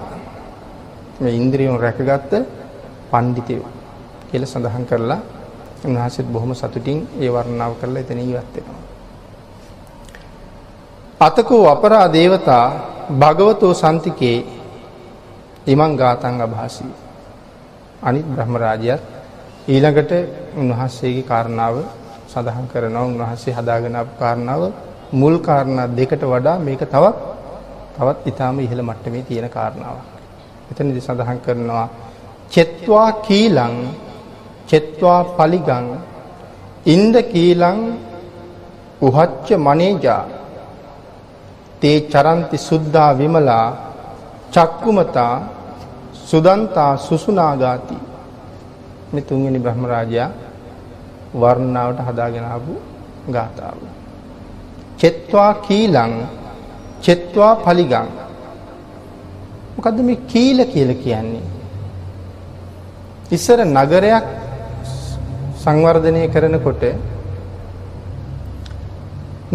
සංවර්ධනය කරනකොට පෙර අය සැලසුම් කරන නගරයක් සැලසුම් කරනකොට ඉස්සරලාම කණු 4ක් හිටවනවා. මේකට අපි පාවිච්චි කරන නමක් ඉන්ද්‍රකීල කියලා. යමක් ශක්තිමත් නම් අපි කියන්නේ මොකද්ද? ඉන්ද්‍රකීලයක් වගේ කියලා හොලවන්න බෑ. ඊටාම ශක්තිමත් මේ කණු 4. නගරේම වනසලා දැම්මත් මේ කණු 4 විනාශ කරන්න ලේසියෙන් බෑ. සඳහන් කරන උඩට අඩි 10ක් තියෙනවා නම් මේ කණුව යටටත් අඩි 10ක් තියෙනවා. ඕනෑම උපද්‍රවයකට වරොත්තු දෙන්නයි නගර සීමාව විනාශ වෙන්නේ නැහැ. ඕනෑම උපද්‍රවයකට විනාශ වෙන්නේ නොවි තියෙන්න තමයි මේ ඉන්ද්‍රකීල නගරේ 4 පොලේ හිටවලා තියෙන නගරයේ සැලසුම් කරන වෙලාවේ. අන්න ඒ වාගේ චෙත්වා කීලං චෙත්වා පලිගං. ඉන්ද්‍රකීල වගේ මේ භික්ෂුන් වහන්සේලාත් දැන් කාටවත් උන්වහන්සේලා හොලවන්න බෑ. මේ ලෝකේ කිසි කෙනෙකුට හොලවන්න බැරි තරම් ශක්තිමත්. පෘතජ්ජන సంతානයේ නිරන්තරයෙන් ඇනිලා තියෙන උල්. පෘතජ්ජන సంతානය කියලා කියන්නේ අපේ సంతානයේ නිරන්තරයෙන් ඇනිලා තියෙන උල්. මොනවද ඒ උල්? ඒවත් ඉන්ද්‍රකීල වාගේ බුදුම ශක්තිමත්. ගලවලා අයින් කරන්න හරි අමාරුයි. රාගයේ උල අපට ඇනිලා. ද්වේෂයේ උල, මෝහයේ උල. රාග, ද්වේෂ, මෝහ කියන උල් තුන මේ පෘතජ්ජන సంతානයේ ඇමිනිලා තියෙනවා. ඉන්ද්‍රකීල වාගේ. නමුත් මේ භික්ෂුන් වහන්සේලා මේ ඉන්ද්‍රකීල ගලවලා අයින් කරන්න බැරි මේ ඉන්ද්‍රකීල ටික ගලවලා අයින් කළා. උන්වහන්සේලාටත් ඒක අයින් කරගන්න බැරුව හිටියේ. අපි මුලින් සාකච්ඡා කළා මේ රජවරුන්ට අර බිරින්දෑවරු එවනවා පණිවිඩය. භාග්‍යතුන් වහන්සේ තමයි මේ උල් ටික ගලවන්නේ එක්ක ගිහිල්ලා. ඉතින් භාග්‍යතුන් වහන්සේ උන්වහන්සේලා 500 දෙනාගේ මේ උල් ටික ගැලෙවුවා විතරක් නෙවෙයි අපි සියලු දෙනාගේම ඇනිලා තියෙන උල් ටික ගලවන්න උන්වහන්සේ ධර්මාවශයෙන් අපිට පිළිහිට වෙලා තියෙනවා. නිසා ඉතින් අපි දක්ෂ නම් අපිටත් ඒක ගලව ගන්න පුළුවන්. තණ්හාව නැති කරලා උහච්ච මනේජා තේ චරන්ති සුද්ධා විමලා කිසිම ක්ලේශයක නොදැවටි සුදන්තා සුසුනාගා. තේ චරන්ති සුද්ධා විමලා තේ චරಂತಿ ඔවුන් හැසිරෙනවා. සුද්ධා විමලා කිසිම ක්ලේශයක නොදැවටි. විමලා කියන්නේ ඊටාම නිර්මලව සුදන්තා සුසුනාගා. කාටද මේ නාග කියලා කියන්නේ? නාග කියලා කියනවා නාගයාට. ඊට අමතරව නාග කියලා කියනවා රහතන් වහන්සේට. ඊට අමතරව නාග කියලා කියනවා හස්තියට. එහෙනම් සුදන්තා සුසුනාගා මේ තරුණ ඇත්තු ටික ඊටාම නිර්මලයි, ඊටාම පිරිසිදුයි කියලා මේ බ්‍රහ්ම රාජයා වන්දනා කරන මේ තරුණ ඇත්තු ටික ඊටාම නිර්මලයි, ඊටාම පිරිසිදුයි. උන්වහන්සේත් එහෙම කියලා ප්‍රකාශ කරලා ඉවත් වෙලා ගියාට පස්සේ අතකෝ අපරා දේවතා භගවතෝ සම්තිකේ ඉමං ගාතං අභාසි. ඊළඟ දිව්‍ය රාජය ඇවිල්ලා භාග්‍යවතුන් වහන්සේ ළඟ එයාගේ කාරණාව, උන්වහන්සේගේ කාරණාව ප්‍රකාශ කරනවා. මුල් කාරණා තුනටම වඩා මේ කාරණාව ඊටාම ප්‍රබලයි. සඳහන් කරනවා යේකේචි බුද්ධං සරණං ගතාසී නතේ ගමිස්සන්ති අපාය පහාය මානුසන්දේහං දේවකායං පරිපූර්ණසන්ති. අර සියල්ලට වඩා ඉතා ඉහළ කාරණාවක් තමයි මේ ප්‍රකාශ කරන්නේ. යේකේචි බුද්ධං සරණං ගතාසී නතේ ගමිස්සන්ති අපාය. කවුරු සරණ ගියොත්ද? යේකේචි බුද්ධං සරණං ගතාසී. යම් කෙනෙක් අති උත්තමයන් වහන්සේ සරණ ගියා නම් නතේ ගමිස්සන්ති අපාය. කවදාවත් අපායට නම් යවන්න බෑ කියලා දේශනා කරනවා. එතකොට අති උත්තමයන් වහන්සේ සරණ ගියපු අයට මේ ලෝකේ කියන විශේෂ නමක් තියෙනවා. අපේ දන්නව නේද? කවුද මේ උත්තමයන් වහන්සේ සරණ ගියපු අයට කියන නම? බෞද්ධ. උන්වහන්සේගේ ශ්‍රාවකයන්ට කියන්නේ බෞද්ධ. එතකොට අපිට ආඩම්බරයක් නැද්ද? බෞද්ධ උන්වහන්සේ සරණ ගියපු ශ්‍රාවකයෝ බෞද්ධ නම් බෞද්ධයා කවදාවත් නිරේට යන්නේ නැහැ කියන කාරණාවයි මේ කියන්නේ. භාග්‍යතුන් වහන්සේ සරණ යන්න විතරයි තියෙන්නේ. හැබැයි ඉතින් බෞද්ධ වෙන්න නම් අනිවාර්යෙන් භාග්‍යතුන් වහන්සේ සරණ යන්නම වෙනවා. ඒ නිසා මේ සූත්‍රයත් එක්ක මේ කාරණාව මේ සූත්‍රය සම්පූර්ණ කරන්න මදක් සාකච්ඡා කරන්නම අවශ්‍යයි. මොකද මේ සූත්‍රයේ අරමුණ ඒකනේ. භාග්‍යතුන් වහන්සේ සරණ ගියපු භික්ෂුන් වහන්සේලා 500ක් ගැන මේ කතා කරන්නේ. එහෙමනම් බුදුන් සරණ යෑම හැබැයි මේක ලේසි වැඩක් නම් නෙවෙයි. බුදුන් සරණ යනවා කියන එක. මේ ලෝකේ අමාරුම දේ මොකද්ද කියලා ඇහුවොත් මේ ලෝකේ අමාරුම දේ තමයි බුදුන් සරණ යන එක. මේ ලෝකේ අපේ අය කල්පනා කරලා බැලුවොත් මේ දේ මෙන්න මේ වැඩේ නම් අමාරුයි කියලා ඒ කිසිම දෙයක් අමාරු නෑ කියලායි සඳහන් වෙන්නේ. ඒ හැම දෙයක්ම ලේසි. අති උත්තමයන් වහන්සේ සරණ යන එක නම් මේ ලෝකේ තියෙන අමාරුම වැඩේ. ඉතින් පහසුවෙන් උන්වහන්සේ සරණ යන්න කොහොමවත් බෑ. මේ කාරණාව පැහැදිලි කරනවා පුණ්‍යාභිසන්ද සූත්‍ර දේශනාව අංගුත්තර නිකායේ අට්ඨක නිපාතේ. එතන කරුණු 8ක් පැහැදිලි කරනවා. අට්ඨක නිපාතේ කියන්නේ ඒකනේ. කරුණු 8 දේශනා කරලා තියෙන නිසා අට්ඨක නිපාතේ.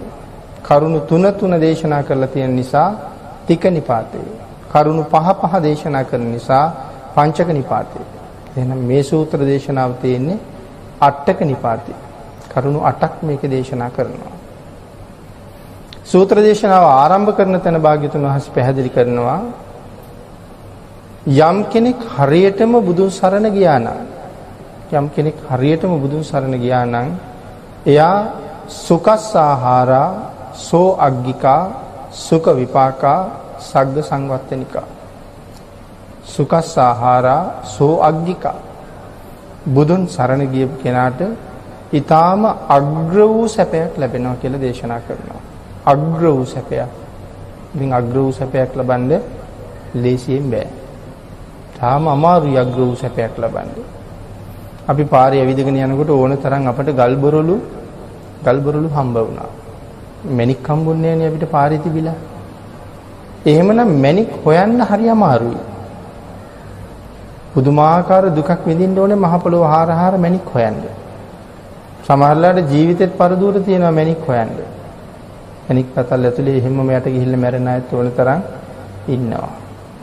නමුත් මේ ජීවිතේ පවා පරදුරට තියලා මහ පොළොව හාරලා ඒව උරවලට දාලා ගෝණි වලට දාලා මේ පස් ගෝණි ටික ගොඩට ගෙනල්ලා පුංචි දුකක්ද විඳින්නේ. ඊට පස්සේ ඒව ගොඩ තියාගෙන රැට ඒව රැකගෙන ඉන්නත් එපයි. පස් ටික ගොඩ තියලා ගෙදර ගියාම කවුරු හරි ඇවිල්ලා රැට හොදගත්තොත් ඒක රැකගෙන ඉන්නත් ඕනේ එතෙන්ට වෙලා. ඉතින් රැකගෙන ඉන්නවා කියලා කියන්නේ එතන ජීවිතේ පරදුර තියලා ඉන්න ඕනේ. අනියම රැකගෙන ඉන්නකොට 7-10 දිනක් ඇවිල්ලා අපිට ගහලා ඒක හොදගත්තොත් එහෙම මොන කැපකිරීමක් කරන්න ඕනේද? එහෙම කරලා හොදගෙන යනකොට පොඩි පුවක් ගෙඩියක් වාගේ ගල් කෑල්ලක් හම්බ වුණොත් ලක්ෂ ගාණක් පතල හාරන්නත් වියදම් කළා. ලක්ෂ ගාණක් පස් ටික ගොඩට ගේන්නත් වියදම් කළා. ලක්ෂ ගාණක් මේක හොදන්නත් වියදම් කළා. නමුත් පුවක් ගෙඩියක් වාගේ ටිකක් හම්බ වුණාම හාරණ්ඩයි ගොඩට ගේන්නයි හොදණ්ඩයි කියපු සියලුම වියදම් ඇරලා තමන්ගේ හිතේ තිබ්බ විදිහට සමහරලාට ගෙයක් දොරකුත් හදාගෙන යානයක් වාහනයකුත් අරගෙන අනාගතේ සැප ලබන්න මුදල් ටිකක් බැංකුවක තැන්පත් කරගන්නත් පුළුවන් වෙන්න පුළුවන්. නමුත් ලේසියෙන් හම්බ වුණාද මේක? ලේසියෙන් හම්බ වුණේ නැහැ. එහෙනම් සැප හොයන්න ලේසි නෑ. සෝ අග්ගිකා නිකං සැපයක් නෙමෙයි අග්‍ර වූ සැපයක්. හොයන්න කොහොමවත් ලේසි නෑ. ඉතින් භාග්‍යතුන් වහන්සේ සරණ ගියොත් මොනවද ලැබෙන සැප? සරණ ගියොත් ලැබෙන්නේ ඊටාම අග්‍ර වූ සැපයක් තමයි ලැබෙන්නේ. සෝ අග්ගිකා කියලා දේශනා කරනවා. සුඛස්සාහාරා සුඛ විපාකා මෙලවත් සැපයෙන් පුරවලා නොයෙක් දහස් ගණන් පරලෝක ජීවිතත් සැපයෙන් පුරවනවා. ඉතින් මේ මෙලවත් සැපයෙන් පුරවලා අනාගතෙත් සැපයෙන් පුරවනවා කියන එක සෙල්ලම් කාරණාවක් එහෙම නෙවෙයි. අපි දැන් මේ දහදුක් විඳලා උපයන මුදල් අපි මෙලව සැපයෙන් පුරවනවා මිසක් මෙලව අතහැරලා යනකොට ඒ සේරම මෙතන දාලා යන්නේ. ගෙවලුත් දාලා, වාහනත් දාලා, සල්ලි මිල මුදලුත් දාලා, රැකී රස්සාත් දාලා, මේ සේරම දාලා අපි යන්නේ නිකන්. දැන් හිස් අතින්ම පිටත් වෙලා යනවා. මේ මනුස්ස ජීවිතය ලැබුවේ පෙර සංසාරේ හම්බ කරපු දේවල් හරියට වියදම් කරලා. ඒ සල්ලි නෙවෙයි කුසල්. කුසල් ගොඩක් වියදම් කරලා තමයි ඔය ජීවිතේ හම්බුනේ. එහෙමනම් ඊළඟ ජීවිතයට වියදම් කරන්න අපි ගාව කුසල් තියෙන්න ඕනේ. මේ එක එක්කෙනාගේ ජීවිත විවිධයි. ඒ තම තමන් වියදම් කරපු හැටියට තමයි ලැබිලා තියෙන්නේ. සමහර කෙනෙක් ත්‍රිවිල් රථයක නැගලා යනවා. තව කෙනෙක් සාමාන්‍ය කාර්යයක නැගලා යනවා. තව කෙනෙක් ඊට වඩා බොහෝම සුව පහසු වාහනයක යනවා. තව කෙනෙක් කෝටි ගාණක් වටින වාහනයක යනවා. එයාගේ සැපය එයාට ලැබිලා තියෙන්නේ එයා වියදම් කරපු හැටියට. ත්‍රිවිල් රථයට වියදම් කරුවට වඩා කෝටි ගාණක රථයකට එයා පුදුම වියදමක් කරලා තියෙනවා. හැබැයි වියදම් කරපු ප්‍රමාණයට සැපයි. එහෙනම් අපේ ජීවිතෙත් මේ ලැබිලා තියෙන්නේ පෙර වියදම් කරපු හැටියට. සල්ලි නෙමෙයි. කුසල් රැස් කරලා කුසල් වියදම් කරලා තියෙන නිසා. එහෙනම් ඊළඟ ජීවිතෙත් ලස්සන ජීවිතයක් ගොඩනගන්න නම් වියදම් කරන්න සෑහෙන්න උපයන්න වෙනවා. ඒ නිසා භාග්‍යතුන් වහන්සේ සරණ යනවා කියන එක බොහොම පහසු කාරණාවක් නම් නෙවෙයි. සග්ග සංවත්තනිකා සුඛස්සාහාරා මෙලවත් සැපයෙන් පුරවලා නොඑක් ලක්ෂ ගණන් අනාගත ජීවිතත් සැපයෙන් පුරවනවා මොනවා කළොත්ද? බුදුන් සරණ ගියොත්. ඉතින් ශ්‍රද්ධා මාත්‍රයෙන් තමයි මේක තේරුම් ගන්න වෙන්නේ. ශ්‍රද්ධාව නැත්තම් නම් මේක තේරුම් ගන්න පහසු නෑ. ශ්‍රද්ධා මාත්‍රයක් තියෙන්නම ඕන මේක තේරුම් ගන්න. ඒ නිසා අපිට භාග්‍යතුන් වහන්සේගේ දේශනාව ඒ තරම්ම පිළිගන්න ශ්‍රද්ධාවක් අපිට නෑ. අපි හිතලා බැලුවොත් මෙන්න මේ විෂයන් ටික ඉගෙන ගත්තොත් මට මේ වාගේ රැකියාවක් ලබන්න පුළුවන්. මේ විභාගේ පාස් කෙරුවොත් මට මේ වාගේ පාසලකට යන්න පුළුවන්. එහෙම නැත්නම් ඒ උසස් පාසලට යන්න බැරුව යනවා. ඒ නිසා මෙහෙම ඉගෙන ගන්න ඕනේ. එතකොට දැන් අපි ගාව ඒකට ශ්‍රද්ධාවක් තියෙනවනේ. මේ විදිහට ඉගෙන ගත්තොත් උසස් පාසලට යන්න පුළුවන්. මේ විෂයන් ටික පාස් කරුවොත් මේ රස්සාව හොයාගන්න පුළුවන්. එහෙම රැකියාවක් ලැබුණොත් මෙච්චර ආදායමක් ලබන්න පුළුවන්. එහෙම ශ්‍රද්ධාවකුත් අපි ගාව තියෙනවා. මැද පෙරදිග ගිහිල්ලා කවුරු හරි රැකියාවක් කරනවා. බොහෝ වෙලාවට අපේ රටින් දුප්පත් කෙනෙක් නියන්නේ. දැන් එයා මොකවත් දන්නේ නැහැ මැද පෙරදිග ගියපු කෙනා. බැංකු ක්‍රමය ගැන දන්නෙත් නැහැ. පරිගණක තාක්ෂණය ගැන මොකවත් දන්නෙත් නැහැ. නමුත් ගෙදරක ගිහිල්ලා මොකක් හරි සේවා කටයුත්තක් කරලා මුදලක් උපයා ගන්නවා. දැන් ඒක දරුවන්ට මල්ලන්ට ගෙදරට යවන්න ඕනේ. යවන්න විදිහක් නැහැ. ඉතින් මේක අරන් ආයි ලංකාවට එන්න නෙවෙයිනේ. දැන් මේක යවන්න හැටියක් නැතුව කල්පනා කර කර ඉන්නකොට කවුරු හරි කියනවා ඔය මුදල් ටික ගිහිල්ලා බැංකුවට දාන්න. මැද පෙරදිගෙන් බැංකුවට දාපුවාම ලංකාවේ ඉන්න කට්ටිය සල්ලි ගනී. අපිට සැකයිද උක? අපිට සැක නෑනේ. අපි බයයිද ගිහින් බැංකුවේ දාන්න? මම මේ මාස ගාණක් දුක් විඳලා වළං හොදලා පිඟන් හොදලා උපයපු සල්ලි ටික ගිහිල්ලා බැංකුවට දැම්ම කියලා මම මොකෝවත්ම දන්නේ අර මිනිස්සයාගේ අතට දීලා එම්නි හැලියලා දෙන කොල කෑල්ල අතට අරගෙන මං එනවා එන්න. ඉතින් අපිට සැකක් බයක් තියෙනවද මුදල් ටික ලංකාවට යයිද නැද්ද කියලා? නෑ අපිට හොඳ ශ්‍රද්ධාවක් තියෙනවා මුදල් ටික ලංකාවට යනවා. අද දාපුවාම හෙට උදේට ගෙදර කට්ටිය සල්ලි ගන්නවා. විශ්වාසයි. හැබැයි බැංකු ක්‍රමයෙන් කොහොමද මේක කෙරෙන්නේ? පරිගණක තාක්ෂණයෙන් මේක කෙරෙන්නේ කොහොමද කියලා මොකවත් එයා දන්නේ නෑ. නමුත් පුදුම ශ්‍රද්ධාවක් තියෙනවා. නමුත් භාග්‍යවතුන් වහන්සේ දේශනා කරනවා මෙන්න මෙහෙම ජීවිතේ ගොඩ නැගුවොත් මෙලවත් සැපයෙන් පුරවලා පරලොවත් සැපයෙන් පුරවනවා. අපිට ඒක විශ්වාසද? අපිට ඒක විශ්වාස නැති හින්දා තමයි අපේ ජීවිත මේ තරම් අවුල් වියවුල් වලටපත් වෙලා තියෙන්නේ. අපි ජීවත් වෙන සමාජයේ මේ තරම් විනාශ වෙලා තියෙන්නේ. මේ තරම් තාඩන පීඩන වලට ලක් වෙලා තියෙන්නේ. අපිට භාග්‍යතුන් වහන්සේගේ දේශනාව විශ්වාස නැති නිසා. ඉතින් ඒක විශ්වාස නැත්තේ අපි ගාව ශ්‍රද්ධාවක් නැති නිසා. නමුත් බුදු පියාණන් වහන්සේ දේශනා කළා මෙලවත් සැපයෙන් පුරවලා නොයෙක් අනාගත ජීවිත ලක්ෂ ගණන් සැපයෙන් පුරවනවා. මොනවා වුණොත්ද? බුදුන් සරණ ගියොත්. අමාරුම වැඩේ කියලා සඳහන් කළේ කෙනෙක් කියන්න පුළුවන් කාන්තාවක් පිරිමියෙක් කරන එකත් පිරිමියෙක් කාන්තාවක් කරන එකත් මේ ලෝකේ හරි අමාරුයි කියලා. නමුත් සම්මා සම්බුද්ධ ශාසනයේට ඒ වැඩේ පයට පෑගෙන දූවිල්ලක් තරම්වත් වටින්නේ නැති වැඩක්. ස්ත්‍රියක් පුරුෂයෙක් කරන එකත් පුරුෂයෙක් ස්ත්‍රියක් කරන එකත්. මහා කච්චායන මහ රහතන් වහන්සේගේ රූපේ විතරයි දැක්කේ සෝරෙය්‍ය බමුණා. දැක්කේ උඩුකය. චිවර පොරොන වෙලාවේ උඩුකය දැක්කා. දැකලා බමුණට හිතුණා මුන් වහන්සේ මගේ බිරිඳ වුණා නම් කියලා කල්පනා කරලා නැහැ. උන්වහන්සේගේ ලස්සන මගේ බිරිඳට තිබුණා නම් ඔච්චරයි හිතුවේ. සිතුවිල්ල ඉවර නැහැ. පුරුෂ ලිංග අහෝසි ස්ත්‍රී ලිංග පහළ වෙනවා. දැන් දෙයියනේ කොහොමද ගෙදර යන්නේ? ඊට පස්සේ රතාචාර්යයන්ට කියනවා රතේ අයින් කරලා නවත්තන්න. මට ශරීර කෘත්‍ය කරන්න අවශ්‍යතාවයක් තියෙනවා. එහෙම කියලා මෙයා බැහැලා කැලේට යනවා. හැබැයි ඉතින් ආයෙ සෝරෙය්‍ය කවදාවත් රතේට නම් එන්නේ නැහැ. සෝරෙය්‍යගේ යාළු සිටුවරයෙකුත් මේකේ හිටියා. සෝරෙය්‍ය රතේට එන්නේ නැහැ. ඉතින් කට්ටිය හෙව්වා කැලෑවිත් ගිහිල්ලා හෙව්වා සෝරෙය්‍ය නැහැ. සෝරෙය්‍ය කියන්නේ කෝටිපතියෙක්. ඒ නිසා මේගොල්ලෝ කල්පනා කරන්න ඇති සෝරෙය්‍ය කවුරු හරි අරගෙන ගියා. අරගෙන ගිහිල්ලා මරන්න ඇති.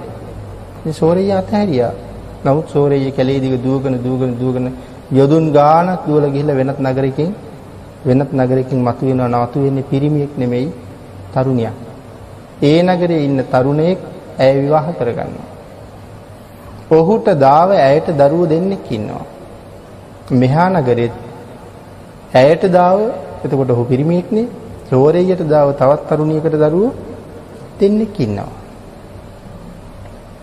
නමුත් අර දරුවෝ දෙන්නත් හදාගෙන ජීවත් වෙනකොට එක දවසක් උඩුමහන් තලාවේ ඉන්නකොට දකින්න පාරේ යනවා සිටුවරේ. වෙලෙන්දෙක් යන්නේ. හැබැයි හොඳට අඳුරගත්තා. කවුද මේ වෙලෙන්දා? එදා මෙයත් එක්ක නාන්න ගියපු අනික් තරුණයා. එයා තමයි මේ වෙලෙන්ද. සේවකයෙක් අතේ පණිවිඩයක් යවනවා අන්න අර පාර යන පුද්ගලයාට එන්න කියන්නේ. ගෙන්න ගත්තා හොඳට උයලා පිහලා සැලකුවා. දැන් අරයට අඳුරන්න බෑ ඉතින් ස්ත්‍රියක් නේ. නමුත් අහනවා මට මෙච්චර සලකන්න ඔබ මම අඳුරනවද? ඒ වෙලාවේ ළඟට ඇවිල්ලා කියනවා මතක නැද්ද?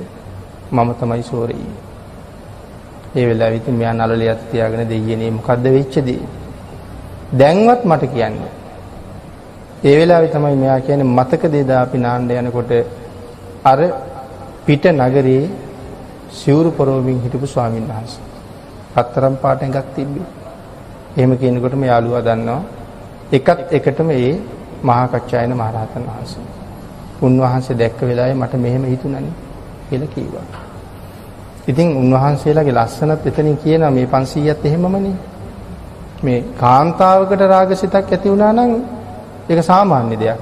නමුත් පිරිමියෙකුට රාගසිතක් ඇති වෙන්න පිරිමි කෙනෙක් දැකලා උන්වහන්සේ මොනතරම් රූපයෙන් ලස්සනද. හැබැයි යාළුවා කියනවා මිත්‍රයා ඔබ හරි වාසනාවන්තයි. මේ වෙලාවේ මහා කච්චායන මහරහතන් වහන්සේ මේ නගරේ පිණ්ඩපාතේ වඩිනවා. වහාම යමු කියලා ලැහැත්ති කරගෙන එක්ක ගිහිල්ලා කියනවා සැක කරන්න දෙයක් බය වෙන්න දෙයක් නැහැනේ. උන්වහන්සේට ඇත්ත කියන්නේ. ගිහිල්ලා වන්දනා කරලා කාරණාව කියලා කියනවා ස්වාමීනි මට සමාව වෙන්න. සමාව ලැබෙනවත් එක්කම අපව පුරුෂ බව ලැබෙනවා.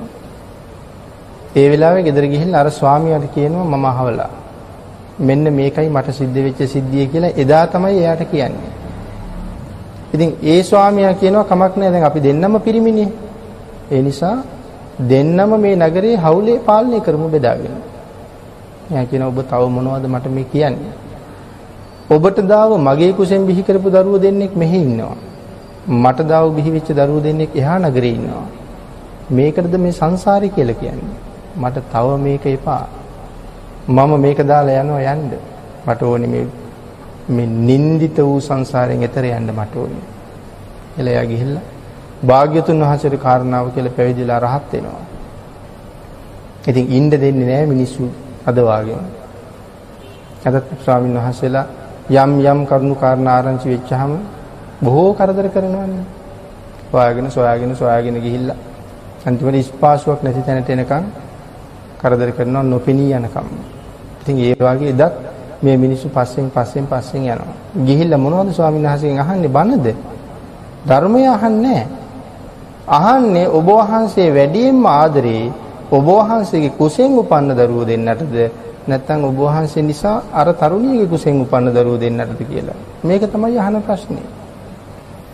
ඉතින් මේකට උත්තර දීලා මේක ඉවරෙකුත් නෑනේ. ඉතින් භාග්‍යතුන් වහන්සේ ඊළඟට දේශනා කරනවා මගේ පුතා දැන් කාටවත් ආදරේ නෑ. Tamanට ආදරේ කරලා සංසාරයෙන් එතර ගියපු පුතාට දැන් කවුරුවත් වැඩක් නෑ කියලා තමයි ඒක තේරුම් කරලා දෙන්නේ. මුලින් උන්වහන්සේ කිව්වා මගේ කුසෙන් වඩාපු දරුවන්ට මම ආදරෙයි කියලා.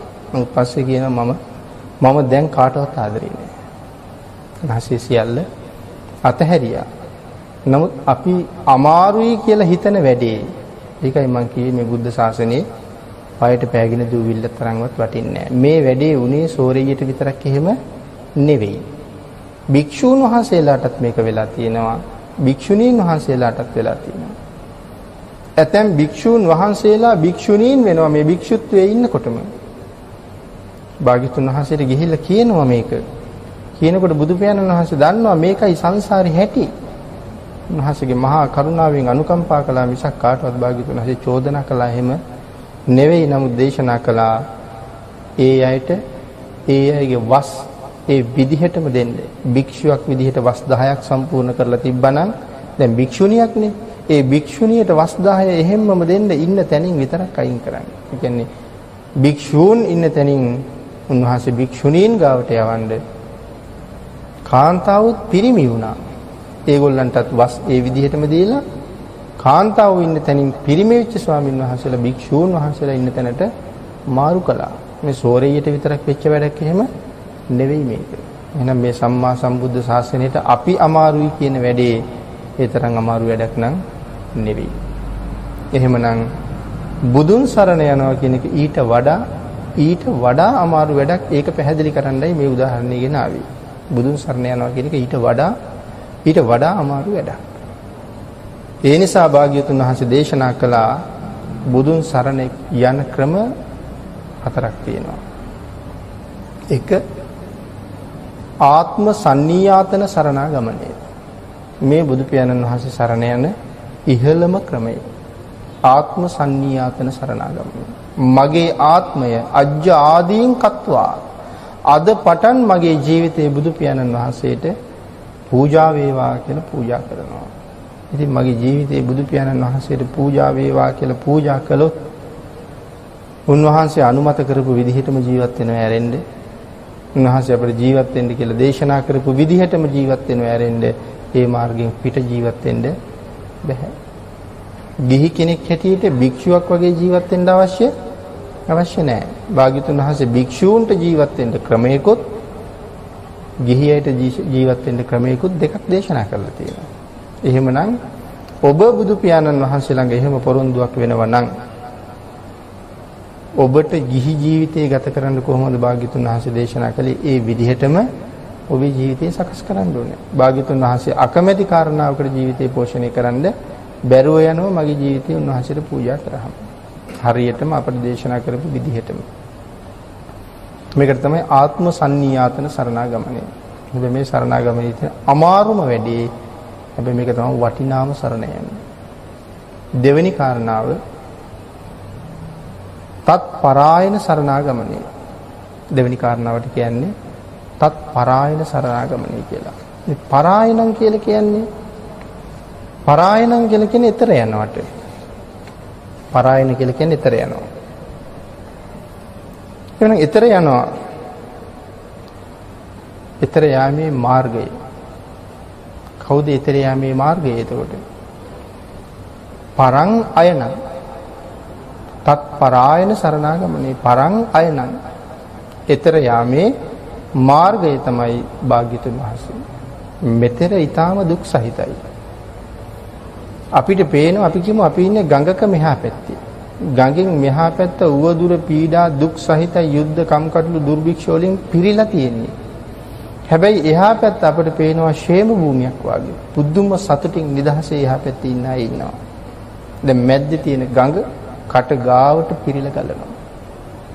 ශ්‍රද්ධාවක් ඇති වෙනවද මේ ගඟට පැනලා එහා පැත්තට පීනන්න? කවුද ගඟ? සම්මා සම්බුදු පියාණන් වහන්සේ දේශනා කරපු බුදුගුණ සයුරේ පීන ගන්න පුළුවන් වුණොත් උන්වහන්සේ තමයි එහා පැත්තේ නිවන අපිට පෙන්වලා තියෙන්නේ. එහෙමනම් ඊතර යන පාර කවුද? ඊතර යන මාර්ගයේ භාග්‍යතුන් වහන්සේ. තත් පරායන ඔබ වහන්සේ අනුව යෑම මට ඊතර යන්න තියෙන එකම මාර්ගයයි. තත් පරායන සරණාගමනය. එහෙම හරියටම හිතුවොත් මේක රතන සූත්‍රයේ හරි ලස්සනට පැහැදිලි කරනවා. වරෝ වරඤ්ඤෝ වරදෝ වරාහරෝ. රතන සූත්‍රයේ පැහැදිලි කරනවා. ඇයි වරෝ කියලා කියන්නේ? වරෝ කියලා කියන්නේ උතුම්. වරඤ්ඤෝ කියලා කියන්නේ උතුම් නිවන දෙන. වරෝ කියලා කියන්නේ උතුම්. වරඤ්ඤෝ කියලා කියන්නේ උතුම් නිවන දෙන. වරදෝ කියලා කියන්නේ උතුම් නිවන ළඟා කරලා දෙන. වරඤ්ඤෝ කියලා කියන්නේ උතුම් නිවන දන්න. වරෝ කියලා කියන්නේ උතුම්. වරඤ්ඤෝ කියලා කියන්නේ උතුම් නිවන දන්න. වරදෝ කියලා කියන්නේ උතුම් නිවන දෙන. වරාහරෝ කියලා කියන්නේ ඒ නිවන ගෙනත් දෙන. නිවන අපට ගෙනත් දෙන. කවුද? බුදු පියාණන් වහන්සේ.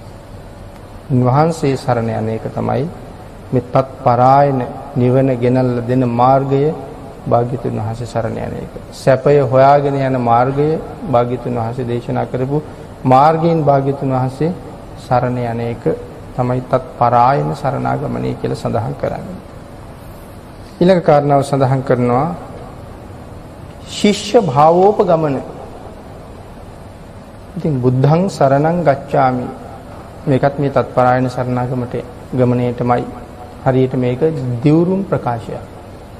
බුද්ධං සරණං ගච්ඡාමි කියලා කියන්නේ දිවුරුම් ප්‍රකාශයක්.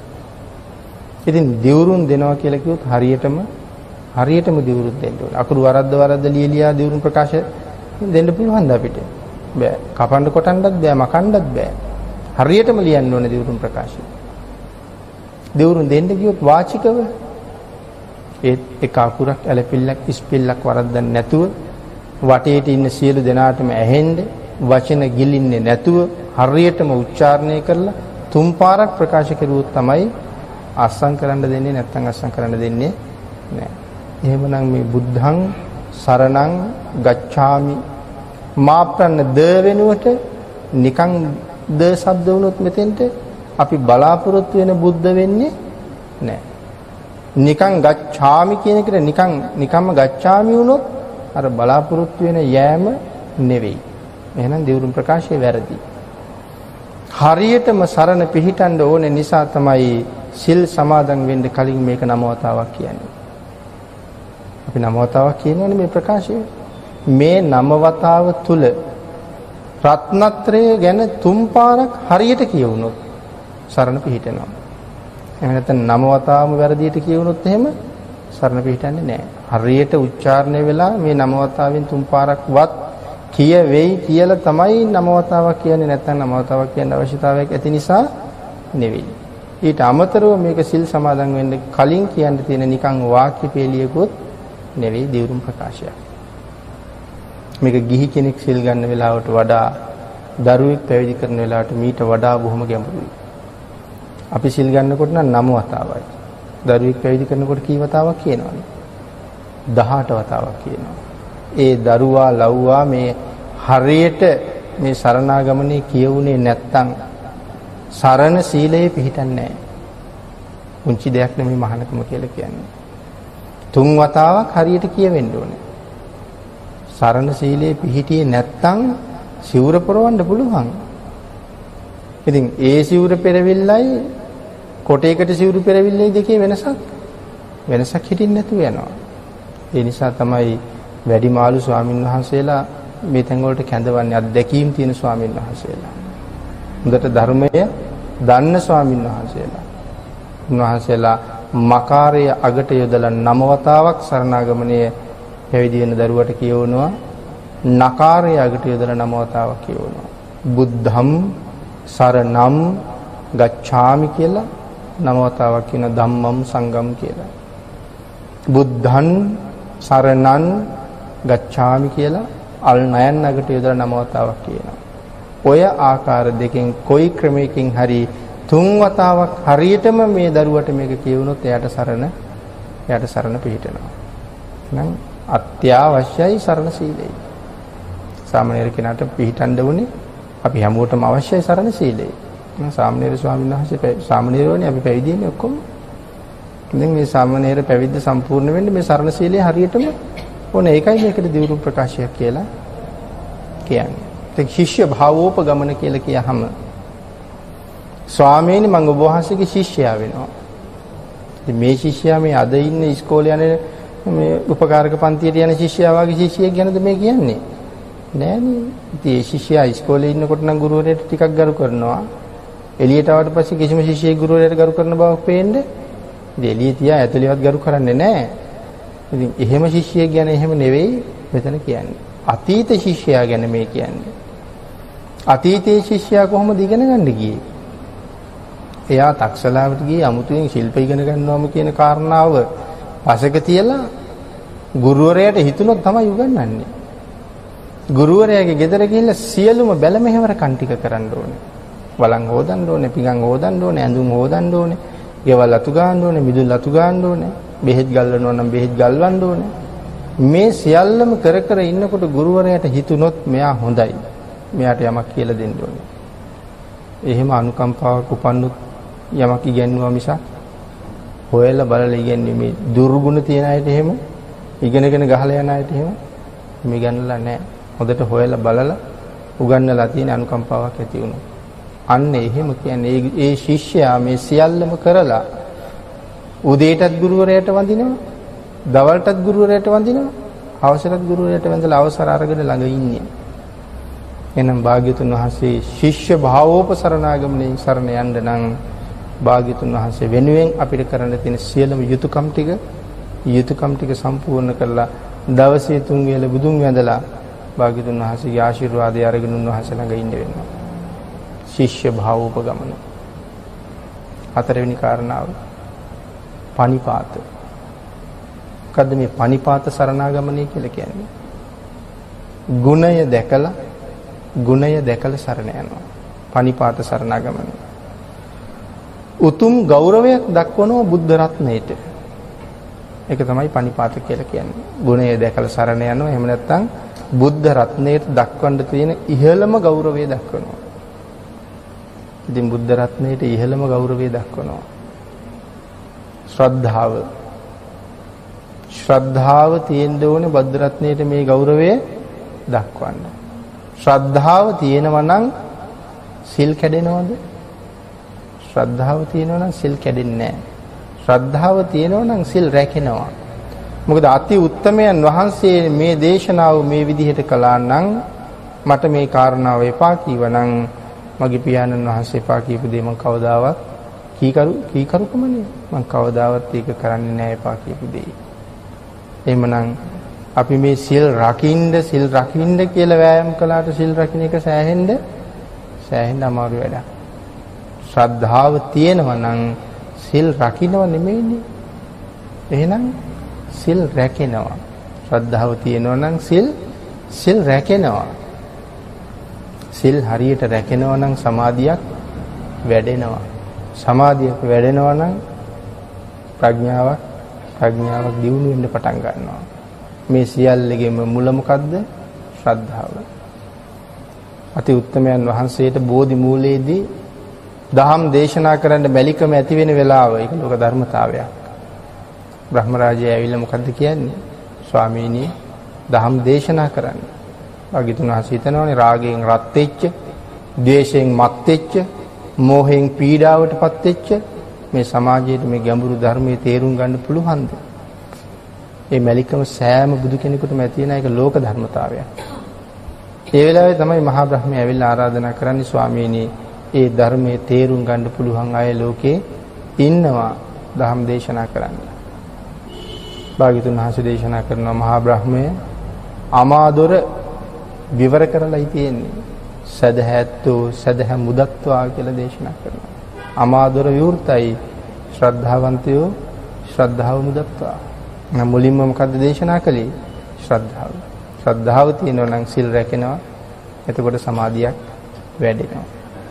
එහෙමනම් ඒ අති උත්තමයන් වහන්සේ උතුම්ම ගෞරවයෙන් උන්වහන්සේට සලකනවා කියන එකයි පනිපාත කියලා කියන්නේ. එතකොට වඳින්නේ ගෞරව කරන්නේ මං අද පටන් ගෞරව කරන්නේ මං අද පටන් වඳින්නේ බුදු පියාණන් වහන්සේටයි. කියන සංඥාව ඇති කරගෙන භාග්‍යතුන් වහන්සේට වන්දනා කරන්න ඕනේ. මේ වන්දනා කරන්න කියලා කියන්නේ ශාස්ත්‍රුත්වයෙන්. ශාස්ත්‍රුත්වයෙන් වැන්දහම විතරයි සරණ පිහිටන්නේ. ඊට පස්සේ දැන් අද පටන් භාග්‍යතුන් වහන්සේට වඳිනවා කියලා කියහම අපි බැරි වෙලාවත් වෙනත් ආගමක කෙනෙක් වැන්දොත් අපේ සරණ බිඳෙයිද? අපි කියමු අපිට වෙනත් ආගමක කෙනෙක් අපිට උගන්වනවා. පාසලේ ශිල්ප උගන්වනවා. නමුත් ගුරුවරයාට අපි වඳින්න ඕනේ. ඒ වෙලාවට මගේ ගුරුවරයානේ. එහෙම වැන්දා කියලා සරණ බිඳෙන්නේ. එහෙම වැන්දට සරණ බිඳෙන්නේ නැහැ. ශාස්ත්‍රූත්වයෙන් විතරයි වඳින්න බැරි. ඔබයි මගේ ශාස්ත්‍රූ කියලා වඳින්න බෑ. කිසිම දෙවි කෙනෙක් ගාවට ගිහිල්ලා ඔබ මගේ ශාස්ත්‍රූ කියලා වඳින්න බෑ. කවුද ශාස්ත්‍රූ? ශාස්ත්‍රූ භාග්‍යතුන් වහන්සේ පමණයි. ශාස්ත්‍රූත්වයෙන් භාග්‍යතුන් වහන්සේට වඳින්න ඕනේ. ඒකට කියනවා පනිපාත කියලා. උන්වහන්සේට මොකද්ද වඳින්න තව තියෙන විශේෂත්වය? මේ ලෝකේ කවදාවත් කාටවත් වැන්දේ නැති අය උන්වහන්සේට වඳිනවා. කවදාවත්ම කාටවත්ම වැන්දේ නැති අය උන්වහන්සේට වඳිනවා. ඉතින් වඳින්න වටිනවා. හේතුව කවුරු හරි ඉස්සරහට එනකොට භාග්‍යතුන් වහන්සේ ආසනෙන් නැගිට්ටොත් එහෙම නැගිට්ටොත් අර එන පුජ්‍යලයට මොකද වෙන්නේ? ඔහු වෙනුවෙන් නැගිට්ටොත් එයාගේ ඔළුව ගැලවිලා බිම වැටෙනවා. පෙර ගමන් කරන්න එහෙම නැත්නම් ආසනය දෙන්න එහෙම නැගිට්ටොත් ඔළුව ගැලවිලා බිම වැටෙනවා. භාග්‍යතුන් වහන්සේ ආසන පැනෙව්වොත් පෙර ගමන් කෙරුවොත් ඒ ඉවසන්න මේ ලෝකේ සුදුසු පුජ්‍යලයක් එදත් නැහැ අදත් නැහැ හෙටත් නැහැ. එහෙම කළොත් ඒ පුජ්‍යලයාගේ හිස ගැලවිලා බිම වැටෙනවා. මේ බුද්ධත්වයෙන් පස්සේ විතරක් එහෙම නෙවෙයි. අපේ පින්නතුන් හිතලා බලන්නකෝ අපේ ශ්‍රද්ධාව කොතනද කියලා. හරියට හිතනවා නම් ඇයි තාත්තා වැන්දේ? මේ තාත්තා වඳින ලෝකයක් තියනවද? මේ සුද්ධෝදන රජුන්ට තිබෙන පුතාලව වඳ ගන්න. වඳින්න බෑ. සුද්ධෝදන රජුන්ටත් හිටපු එදා හිටපු මහා ඉහළ පුජ්‍යලයක් අසිත කාලදේවල. පංච අභිඥා අෂ්ට සමාපatti ලබාගත්ත අහසින් යන්න එන්න පුළුවන් වෙච්ච මහා පුදුම ඊර්ධවන්තයා. ඉතින් තමන්ගේ ශිෂ්‍යයාට දරුවෙක් උපන්න කියලා ආරංචි වෙනකොට පුදුම සතුටින් ඉන්නේ. මගේ ගෝලයාගේ පුතා බල්ලා ඉන්න කියලා. ඒ වෙලාවෙ ඉතින් රජුරුවොත් දරු පැටියා වත්තම් කරගෙන අරන් එනවා ගුරුවරයාට පෙන්නන්න. ඊට වඩා සතුටක් නැහැනේ. අනික රාජ පරම්පරාවේ ඉපදිච්ච අනාගත රජුරු අරන් එන්නේ මේ. අරගෙන ඇවිල්ලා පුතේ වඳින්න ආශිර්වාද ගන්න කියලා කිව්වේ. නමුත් මොකද්ද සිද්ධ වුනේ? හාත්පසින්ම වෙනස් දෙයක්.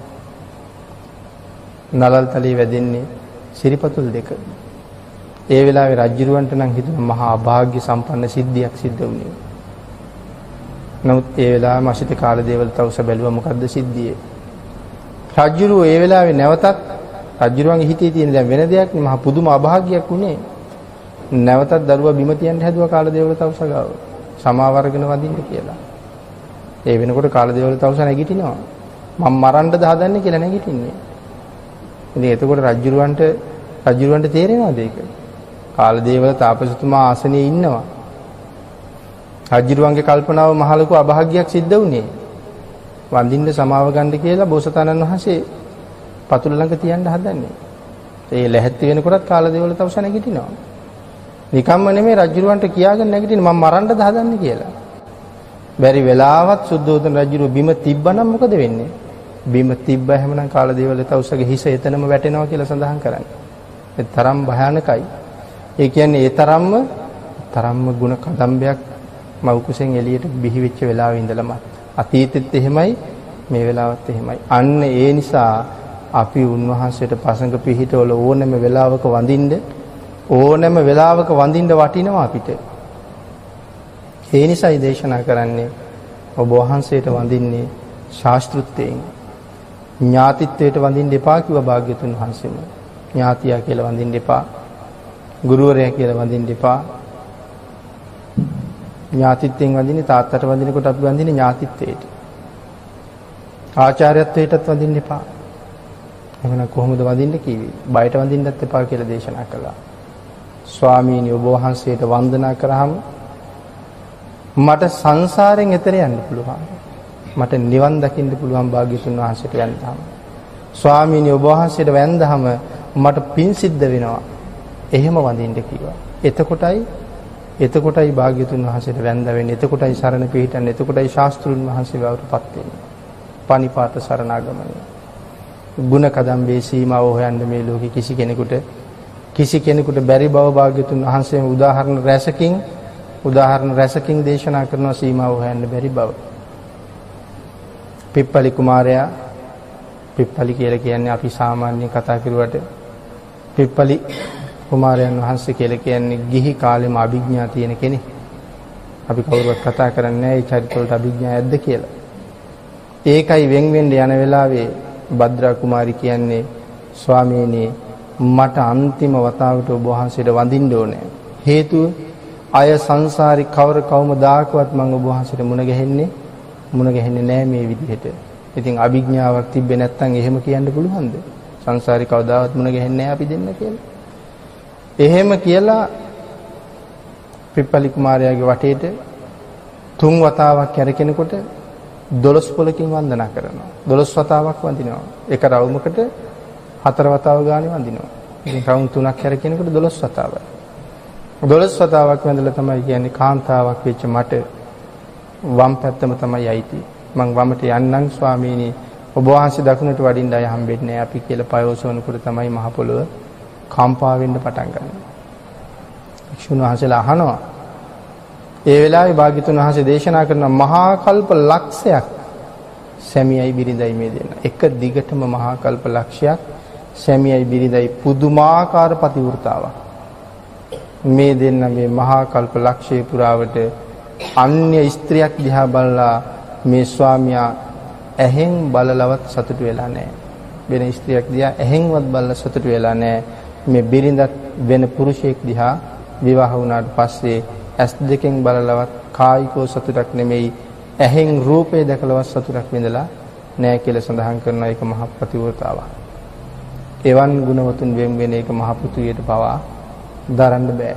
ඉතින් භාග්‍යතුන් වහන්සේ ඒ වෙලාවේ තමයි කාටවත් නොකිය වනාන්තරයට ඇවිල්ලා ගහක් මුල වාඩි වෙනවා පිප්පලි කුමාරයාට භාග්‍යතුන් වහන්සේ ඉන්න තැන හොයාගන්න. වාඩි වෙලා හිටියට හොයාගන්න බෑනේ. ඒ නිසා තමයි ආශ්චර්යමත් බුද්ධ රශ්මිය විහිදවන්නේ. අපි ඒක මම හිතන්නේ මුලින් සාකච්ඡා කළා. මෙන්න මේ වාගේ තැන් වලින් භාග්‍යතුන් වහන්සේට මොනතරම් ಗುಣ කදම්බයක්ද කියන කාරණාව තහවුරු කරලා ප්‍රකාශ කරනවා. ඉතින් එතකොට මේ අපේ ශාස්ත්‍රඥ වහන්සේ මෙන්න මේ විදිහට හරියටම වන්දනා කළොත් බුදුන් සරණ යන්න පුළුවන්. එහෙම බුදුන් සරණ ගියපු පුද්ගලයයි යේකේච බුද්ධං සරණං ගතාසේ නතේ ගමිස්සන්ති අපායං පහාය මානුසං දේහං දේවකායං පරිපූර්ණසන්ති. එහෙම බුදුන් සරණ ගියපු කෙනා මේ මනුෂ්‍ය කයෙන් ඉක්ම යනවත් එක්කම සම්පූර්ණ කරන්නේ දෙව් පිරිසයි. එවන් ශාස්ත්‍රූ කෙනෙක් තමයි අපේ ශාස්ත්‍රඥ වහන්සේ. එහෙමනම් තව කල් යවන්න, තව පහු වෙන්න, හෙටට කල් දාන්න දෙයක් නැහැ. භාග්‍යතුන් වහන්සේ වන්දනා කරන එක අද දැන් උන්වහන්සේගේ ශිෂ්‍යයා බවට පත් වෙලා නැත්නම් ජීවිතේ පූජා කරලා නැත්නම් ගුණය දැකලා එහෙම නැත්නම් අනුවගමන් කරලා විතර යන පාර කියලා හිතලා භාග්‍යතුන් වහන්සේගේ මාර්ගයට බැහැ ගන්න අපි ප්‍රමාද නොවිය යුතුමයි. එහෙම නැත්නම් හරීම භයානක තැනක අපි ජීවත් වෙනවා. එහෙනම් මේ බ්‍රහ්ම රාජයෝ මේ කාරණා හතර ප්‍රකාශ කරලා උන්වහන්සේලා පැමිණි තැනටම උන්වහන්සේලා වැඩම කළා. ඊළඟට සඳහන් කරනවා අතකෝ භගවා බික්ඛු ආමන්තේසි යේබුයේන බික්කවේ දසසු ලෝක ධාතුසු දේවතා සම්නිපතිතා තථාගතං දස්සනාය බික්ඛු සංඝංච. නැවත භාග්‍යතුන් වහන්සේ භික්ෂුන් වහන්සේලා ආමන්ත්‍රණය කරනවා. මේ දෙවිවරු ගියාට පස්සේ මේ මොහොතේ සක්වලවල් 10000ක ලෝක ධාතුන් 10000ක දෙවියන් පැමිණියේ දසසු ලෝක ධාතුසු ලෝක ධාතු 10000ක දෙවිවරු පැමිණියේ තථාගතං දස්සනාය බික්ඛු සංඝංච. තථාගතයන් වහන්සේ සහ භික්ෂු සංඝයා වහන්සේ දැක ගැනීම සඳහා තමයි මේ දෙවිවරු පැමිණිලා තියෙන්නේ.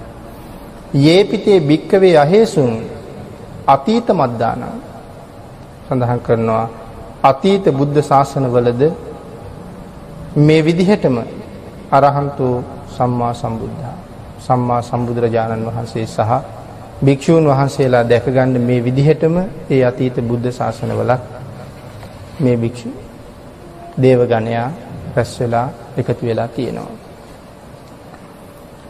තේසම්පි භගවන්තං මේ අප දකින්නා මෙන්ම ඒත පරමායේව දේවතා සම්නිපතිතා හේසුන් අපි දැක ගැනීම සඳහාම මේ දෙවිවරු රැස් වුණා. සේයතාපි මයිහං ඒතරහි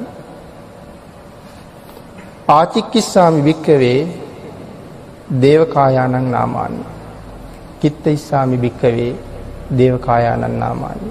භාග්‍යතුන් වහන්සේ බලනවා දැන් මේ රැස් වෙච්ච දෙවිවරු මොනවද හිතන්නේ? දැන් අසීමාන්තික දේව කොට්ටාසයක් නේ රැස් වෙලා ඉන්නේ. මේ එක එක දෙවිවරු මොන වාගේ දේවල් හිතා ඉන්නවද කියලා භාග්‍යතුන් වහන්සේ බලනවා. එහෙම බලනකොට එක එක දෙවිවරුන්ට හිතෙන දේවල් භාග්‍යතුන් වහන්සේගේ ඥාණයට අරමුණු වෙනවා. භාග්‍යතුන් වහන්සේගේ ඥාණයට අරමුණු වෙන්නේ නැති දෙයක් ලෝක ධාතුවේ නැහැ. කිසිම දෙයක් ලෝක ධාතුවේ නැහැ මේ ඥාන ශක්තියට අරමුණු වෙන්නේ නැති දෙයක්. ඒක සඳහන් කරනවා තථාගත කියන මේ වචනය ධර්මයේ පැහැදිලි කරනවා ආකාර 8කින්. ඒකේ පස්වෙනි කාරණාව තමයි තතදස්සිතාය තථාගතෝ. මොකද්ද මේ තතදස්සිතාය තථාගතෝ කියලා කියන්නේ? තතදස්සිතාය තථාගතෝ. මේ ලෝක ධාතු වල කෝටි ලක්ෂයක් සක්වලවල් වල මෙතන නම් 10000ක් ලෝක ධාතු ගැන කතා කරන්නේ. දැන් මෙතන කතා කරන්නේ කෝටි ලක්ෂයක් ලෝක ධාතුන් ගැන. ඇහැට පේන නොපෙනෙන සියලුම සත්තු මේ වෙලාවේ මොනවද හිතුවේ? හිතින් හිතුවේ මොනවද? ඇහෙන් බැලුවේ මොනවද? කනින් ඇහුවේ මොනවද? දිවෙන් ගත්ත රස මොනවද? නාසයට ගත්ත සුවඳ මොනවද? ශරීරයෙන් විඳපු සැප මොනවද කියලා ඇහුවොත් එකක් පාසා අතරක් නැතුව දේශනා කරන්න පුළුවන් කියලා සඳහන් කරනවා. අන්න ඒ නිසායි තත දස්සිතාය තථාගතෝ කියලා කියන්නේ එවන් ඥාන ශක්තියක් තියෙන භාග්‍යතුන් වහන්සේට හොරෙන් මේ දෙවියන්ට මොකවත්ම හිතන්න පුළුවන් කමක් නැහැ. ඒ නිසා සඳහන් කරනවා මේ මොහොතේ සියලුම දෙවියන්ට ඇති වෙන අරමුණු භාග්‍යතුන් වහන්සේ භෞව්‍ය අභෞව්‍ය කියලා කොටස් දෙකකට බෙදලා දැකලා දැනගෙන තියෙනවා. මොනවද මේගොල්ලන්ට හිතෙන අරමුණු? ඉතින් සඳහන් කරනවා මේ හැමදෙනේ සමහර දෙවිවරුන්ට හිතෙනවා අනේ භාග්‍යතුන් වහන්සේ අපේ නම නම් කියන්නේ නැති වෙයි. අපේ නම කියන්නේ නැති අපි අල්පේසා කියන්නේ. අපේ නම් කියන එකක් නැහැ. මොකද ප්‍රධාන අයගේ නම් තමයි කොතෙන්ද ගියා සඳහන් වෙන්නේ. පොඩි අයගේ නම් කියන්නේ නැහැ කවුරුවත්. ඒ නිසා ඉතින් මේ දෙවියන්ටත් ඒක සාධාරණයි. උන්වහන්සේලාට හිතෙනවා අනේ අපේ නම නම් භාග්‍යතුන් වහන්සේ කියන එකක් නැහැ කියලා කල්පනා කරලා හිතනකොට භාග්‍යතුන් වහන්සේ ඒක දකිනවා. ඒක දකින නිසා භාග්‍යතුන් වහන්සේ හරියටම ඒගොල්ලන්ගේ සිතුවිලි අල්ල ගන්නවා. හරියට කොහොමද කියලා සඳහන් කරනවාද? හිතන එක්කෙනාගේ කට ඇතුලෙන් අත දාලා හරියටම හෘද වස්තුවෙන් අල්ල ගන්නවා වගේ. සිතුවිල්ල හිතන මාත්‍රයෙන් අල්ල ගන්නවා. ඔක තව ලස්සනට සඳහන් කරනවා මේ හිතා ඉන්න අයගේ සිතුවිලි බඩුත් එක්කම හොරු අල්ලගත්තා වගේ හැමෝගෙම සිතුවිලි හරි ලස්සනට භාග්‍යතුන් වහන්සේ අල්ලගෙන කල්පනා කරනවා මේ කිසි කෙනෙක් අතහැරලා බෑ. අතහැරිය දුක හිතෙන්න පුළුවන් නේ. හැමෝම කල්පනාව අපේ නමත් කියයිද භාග්‍යතුන් වහන්සේ කියලා කල්පනා කරන්නේ.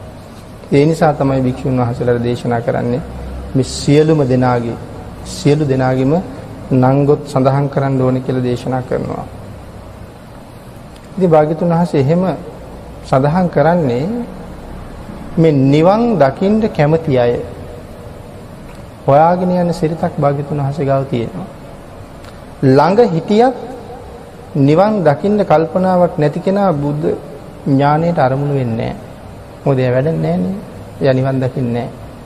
නමුත් නිවන් දකින්න ඕනේ පුජ්‍යලයා නිවන් දකින්න වාසනාව තියෙන පුජ්‍යලයා වෙනසක් වලක හිටියත් භාග්‍යතුන් වහන්සේ සොයාගෙන යනවා. එහෙම සිරිතක් බුදු පියාණන් වහන්සේ ගාව තියෙනවා. ඒ නිසා දකින්න මේ දෙවිවරුන්ගේ සියලුම සිතුවිලි. මේ අය කොට්ටාස 6කට භාග්‍යතුන් වහන්සේ බෙදනවා. මේ දෙවියෝ කොට්ටාස 6කට බෙදලා තියෙනවා. ඒ කොට්ටාස 6ට බෙදලා එතනදී සඳහන් කරනවා රාග චරිත, දේශ චරිත, මෝහ චරිත, ශ්‍රද්ධා චරිත, බුද්ධි චරිත, විතර්ක චරිත. දැන් එතකොට මේ හැමෝටම ගැලපෙන්න ධර්ම දේශනා කරන්නේ කොහොමද? එහෙමනම් භාග්‍යතුන් වහන්සේ දැනගන්න ඕන රාග චරිතයට ගැලපෙන්න කොහොමද? දේශ චරිතයට ගැලපෙන්න කොහොමද? මෝහ චරිතයට ගැලපෙන්නේ කොහොම දේශනාවක් කළොත්ද? ශ්‍රද්ධා චරිත වලට ගැලපෙන්නේ කොහොම දේශනාවක් කළොත්ද? බුද්ධි චරිත වලට ගැලපෙන්නේ කොහොම දේශනාවක් කළොත්ද? විතර්ක චරිත වලට ගැලපෙන්නේ කොහොම දේශනාවක් කළොත්ද? ඉතින් මේවා හරියට දකින්නකොට හිතෙනවා සම්මා සම්බුද්ධ කියන්නේ කවුද කියලා. එහෙමනම් මේ හැමෝටම දේශනා කරන්න ඕන රාග චරිත. මම සඳහන් කළා මුලින්ම මේ සූත්‍රයේ හරියට විස්තර කරන්න නම් සූත්‍ර විතරක් සාකච්ඡා කරන්න ඕනේ කියලා. එහෙමනම් මේ මෝහ චරිත වලට ගැලපෙන්න සම්මා භාජනීය සූත්‍රය මෙතනදී දේශනා කරනවා. ත්‍රිපිටකයේ තියෙනවා මේ සූත්‍රයේ සම්මා භාජනීය සූත්‍රය දේශනා කරන්නේ රාග චරිත වලට.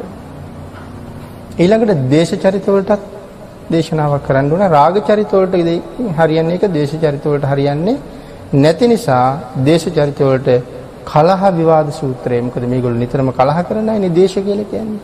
ඒ කලහේ සංසිඳවන්න කලහ විවාද සූත්‍රය දේශනා කරනවා. මෝහ චරිත වලට මහා ව්‍යුහ සූත්‍රය දේශනා කියලා සඳහන් කරනවා. ශ්‍රද්ධා චරිත වලට තුවට්ටක ප්‍රතිපදාව දේශනා කළා කියලා සඳහන් කරනවා. බුද්ධ චරිත වලට పూర్ව අභේද සූත්‍රය සහ විතක්ක චරිත වලට චූල ව්‍යුහ, අතන මෝහ චරිත වලට මහා ව්‍යුහ, මෙතන විතක්ක චරිත වලට චූල ව්‍යුහ කියන මේ සූත්‍ර ටික දේශනා කරනවා. මේ සූත්‍රයේ ඇතුළේ ඊට අමතරව අත්දණ්ඩ සූත්‍රයත් මේ අතර දේශනා කරනවා මේ අයගේ නිවන වෙනුවෙන්. එතකොට සූත්‍ර 7ක් මේක ඇතුලේ දේශනා කරලා තියෙනවා. එතකොට මේ මහා ඥාන ශක්තිය මේ හැම චරිතයක්ම හොයා ඒ චරිත වලට ගැළපෙන විදිහට මේ දේශනාව කරන්න. ඉතින් මේ ඥාන ශක්තිය ගැන හිතන්න කවදාවත් මේ ලෝක ධාතුවේ කාටවත් බෑ. ඒකයි සඳහන් කළේ තතදස්සිතයි තථාගතෝ හැමෝගෙම අරමුණු උන්වහන්සේට ගෝචරයි. සියලුම අරමුණු භාග්‍යතුන් වහන්සේ ගාව යටයි. දේශනා ක්‍රමත් 4ක් තියෙනවා මෙතන. පළවෙනි දේශනා ක්‍රමය තමයි අත්තජ්ජාසය. තමන්ගේ කැමැත්තට අනුව දේශනා කරනවා. අත්තජ්ජාස කියලා කියන්නේ ඒකයි. අනික් ක්‍රමය තමයි පරජ්ජාස. පරජ්ජාස කියලා කියන්නේ අසන්නාගේ කැමැත්තට අනුව දේශනා කරනවා. මේ විදිහට ඒගොල්ලෝ අහන්න කැමති නම් ඒ විදිහට දේශනා කරනවා. භාග්‍යතුන් වහන්සේ ගාව මේ ක්‍රම ඔක්කොම තියෙනවා. ඊට අමතරව අට්ටුප්පත්තික යම් කාරණාවක් පදනම් කරගෙන දේශනාවක් කරනවා. අට්ටුප්පත්තික දේශනා. ඊළඟට සඳහන් කරනවා පුච්චාවසික ප්‍රශ්න අහනවා. ප්‍රශ්න අහලා ඒ ප්‍රශ්නේ විසඳනවා. පුච්චාවසික කියලා සඳහන් කරනවා. භාග්‍යතුන් වහන්සේ ගාවට එන අසිබන්ධක ගාමිනී බුදුරජාණන් වහන්සේගෙන් අහනවා ස්වාමීනි මේ පච්චා භූමි වාසී බ්‍රාහ්මණවරු ගඟට බැහැලා උදේම නාලා මේ නෙළුම් මල් ආදී පැලඳගෙන ගිනි ගොඩවල් ගහලා විවිධ ධාන්‍ය වර්ග මේ ගිනි ගොඩට දාලා පුච්ච ගිනි ගොඩ වටේට ඇවිද මොනවදෝ කියව ගිහිල්ලා මිනිස්සුන්ට කියනවා හරි දැන් ඔබේ ඥාතියා මහා බ්‍රහ්ම එක්ක එකතු වුණා යාගයක් කළා. ස්වාමීනි මට නම් ඒ ක්‍රමේ විශ්වාස නැහැ. ඒ නිසා මම ඔබ වහන්සේගෙන් ආවේ ඒක හරිද? එහෙම පුළුවන් ද ඥාතියා බ්‍රහ්මයා සමග එකතු කරවන්න කියලා ඉල්ල ප්‍රශ්නයක් අහනවා. මෙන්න මේ පුච්චාවසික ක්‍රමයට තමයි භාග්‍යතුන් වහන්සේ ගාමිණීට උත්තර දෙන්නේ. භාග්‍යතුන් වහන්සේ මේකට උත්තරයක් දෙන්නේ ගාමිණීගෙන් අහනවා ගාමිණී මිනිසු කට්ටියක් එකතු වෙලා ගලක් පෙරලගෙන එනවා. ගාමිණී මට මේකට උත්තර දෙන්න. ගලක් පෙරලගෙන ඇවිල්ලා ගල පෙරලනවා ලිඳකට. ලිඳට ගල පෙරලලා දැන් මේ මිනිස්සු ටික ලිඳ වටේට වැඳගෙන ඇවිදිනවා. අනේ කළු ගල ගොඩට එන්න කියා ඉදිනවා. කළු ගල ගොඩට එනවද ගාමිණී? නෑ ස්වාමීනි. ගාමිණී ඒ වගේ තමයි පව් කරලා මැරිච්ච මිනිස්සුන්ට මේ ගිනි දෙවියෝ පුදලා බ්‍රහ්මයා සමග එකතු කරන්න කවදාවත් බෑ. එහෙනම් ගාමිණීගෙන්ම ප්‍රශ්නය අහලා ගාමිණීගෙන්ම උත්තරය අරගෙන ගාමිණීගේ ප්‍රශ්නේ විසඳලා දුන්න හැටි. පුච්චාවසික. මේ වගේ ක්‍රම 4ක් භාග්‍යතුන් වහන්සේගේ දේශනාව තුළ තියෙනවා. මේ අයට මාර්ගඵල ලබන්න මේ 4 ක්‍රමේ දේශනා කළා කියලා සඳහන් කරනවා. මේ පිරිස ගිහි පැවිදි කියලා දෙපාර්ශ්වයක් පිළිබඳව සිහිපත් කරනවා. දැන් මේ ප්‍රශ්න අහහා මේක විසඳන්න ඕනේ. මේ හැමෝගෙම තියෙන ප්‍රශ්න දැන් අහන්න ඕනේනේ. ඒ නිසා භාග්‍යතුන් වහන්සේ ආරමුණු කරනවා මුලින්ම මේ ආශ්චර්යමත් විදිහට රහත් වෙච්ච භික්ෂූන් වහන්සේලා 500න් කවුරු හරි ඉන්නවද මේ දෙවියන්ගේ තියෙන ගැටලු විසඳන්න මගෙන් ප්‍රශ්න අහන්න. දැන් එතකොට ඒ කෙනා භාග්‍යතුන් වහන්සේගෙන් ප්‍රශ්න අහන්න ඕනේ. ඉන්නවද කවුරුවත්? කියලා මේ 500 දිහාම ආරමුණු කරලා බැලුවා. කිසි කෙනෙක් නැහැ භාග්‍යතුන් වහන්සේගෙන් ප්‍රශ්න අහන්න පුළුවන්. කිසි කෙනෙක් නැහැ. මොකද භාග්‍යතුන් වහන්සේ කල්පනා කරනවා මේ දෙවියන්ට තියෙන ප්‍රශ්න මමම උත්තර හොයා මමම ප්‍රශ්න නගනගා දේශනා කරාම ඒක ටිකක් මේගොල්ලන්ට නිකන් මදි වගේ. භාග්‍යතුන් වහන්සේ දේශනා කරන මදි නෙමෙයි. අර විදිහට ඒගොල්ලන්ගේ ප්‍රශ්න තව කෙනෙක් භාග්‍යතුන් වහන්සේගෙන් අහනවා. එතකොට භාග්‍යතුන් වහන්සේ විසඳනවා. එතකොට හොඳට දැනෙනවා. ඒකටයි මේ භාග්‍යතුන් වහන්සේ කෙනෙක් හොයන්නේ. බලහම මේ 500 අතරේ නම් එහෙම කෙනෙක් නැහැ. ඊළඟට භාග්‍යතුන් වහන්සේ බලනවා 80 මහා ශ්‍රාවකයන් වහන්සේලා දිහා. අර 500ට වඩා හුඟ ඉහළින් ඉන්නේ. උන්වහන්සේලා අතර කවුරු හරි ඉන්නවද? උන්වහන්සේලා අතරත් නැහැ ප්‍රශ්නයක් අහන්න කෙනෙක්. ඊළඟට භාග්‍යවතුන් වහන්සේ බලනවා අග්‍ර ශ්‍රාවකයන් දෙන වහන්සේ ගැන. සරියුත් මහ රහතන් වහන්සේ කියලා කියන්නේ දෙවෙනි බුදු පියාණන් වහන්සේ. ඥාන ශක්තිය එහෙම අපිට හිතා ගන්නවත් බෑනේ භාග්‍යවතුන් වහන්සේ කොහොමද දේශනා කළේ සරියුත් මහ රහතන් වහන්සේගේ ඥානය. මහා කල්පයක් පුරාවට වහින වැස්සක තියෙන වැහි බින්දු ගාන කීයද සාරිපුත්ත කියලා ඇහුවොත් ස්වාමීනි වැහි බින්දු මෙච්චරක් වැටුණ කියලා කියනවා. ඒක උපමාවක් නෙමෙයි කියලාම දේශනා කරනවා. වැහි බින්දු ගාන කියනවා කියලා. මේ මහා ප්‍රඥාවන්තයා දිහත් බලනවා සාරිපුත්තවත් මගෙන් ප්‍රශ්න අහයිද? උන්වහන්සේ අහන්නේ නැහැ. එතකොට මේ සම්මා සම්බුද්ධ අති උත්තමයන් වහන්සේ ලෝක ධාතුවේ කොතනද වැඩ ඉන්නේ? ඊළඟට බලනවා පසේ බුදු පියාණන් වහන්සේ නමක් ඉන්නවද? මේක අහන්න. පසේ බුදු කෙනෙකුටවත් ඒක හරියටම අහන්න බෑ. බැරි නෙමේ හරියටම බෑ. ඉතින් එහෙම මෙහෙන් ඇහුවොත් ඒක එහෙම හරියන්නේ නැහැ. ඒ නිසා පින්නතුනි මේ වෙලාවේ බලනවා භාග්‍යවතුන් වහන්සේගේ බුද්ධ රාජ්‍ය කෝටි ලක්ෂයක් සක්වලනේ. සක්වලවල් කෝටි ලක්ෂයයි බුද්ධ රාජ්‍යය. ඒ කියන්නේ ඉරවල් කෝටි ලක්ෂයක් පායනවා, හඳවල් කෝටි ලක්ෂයක් පායනවා.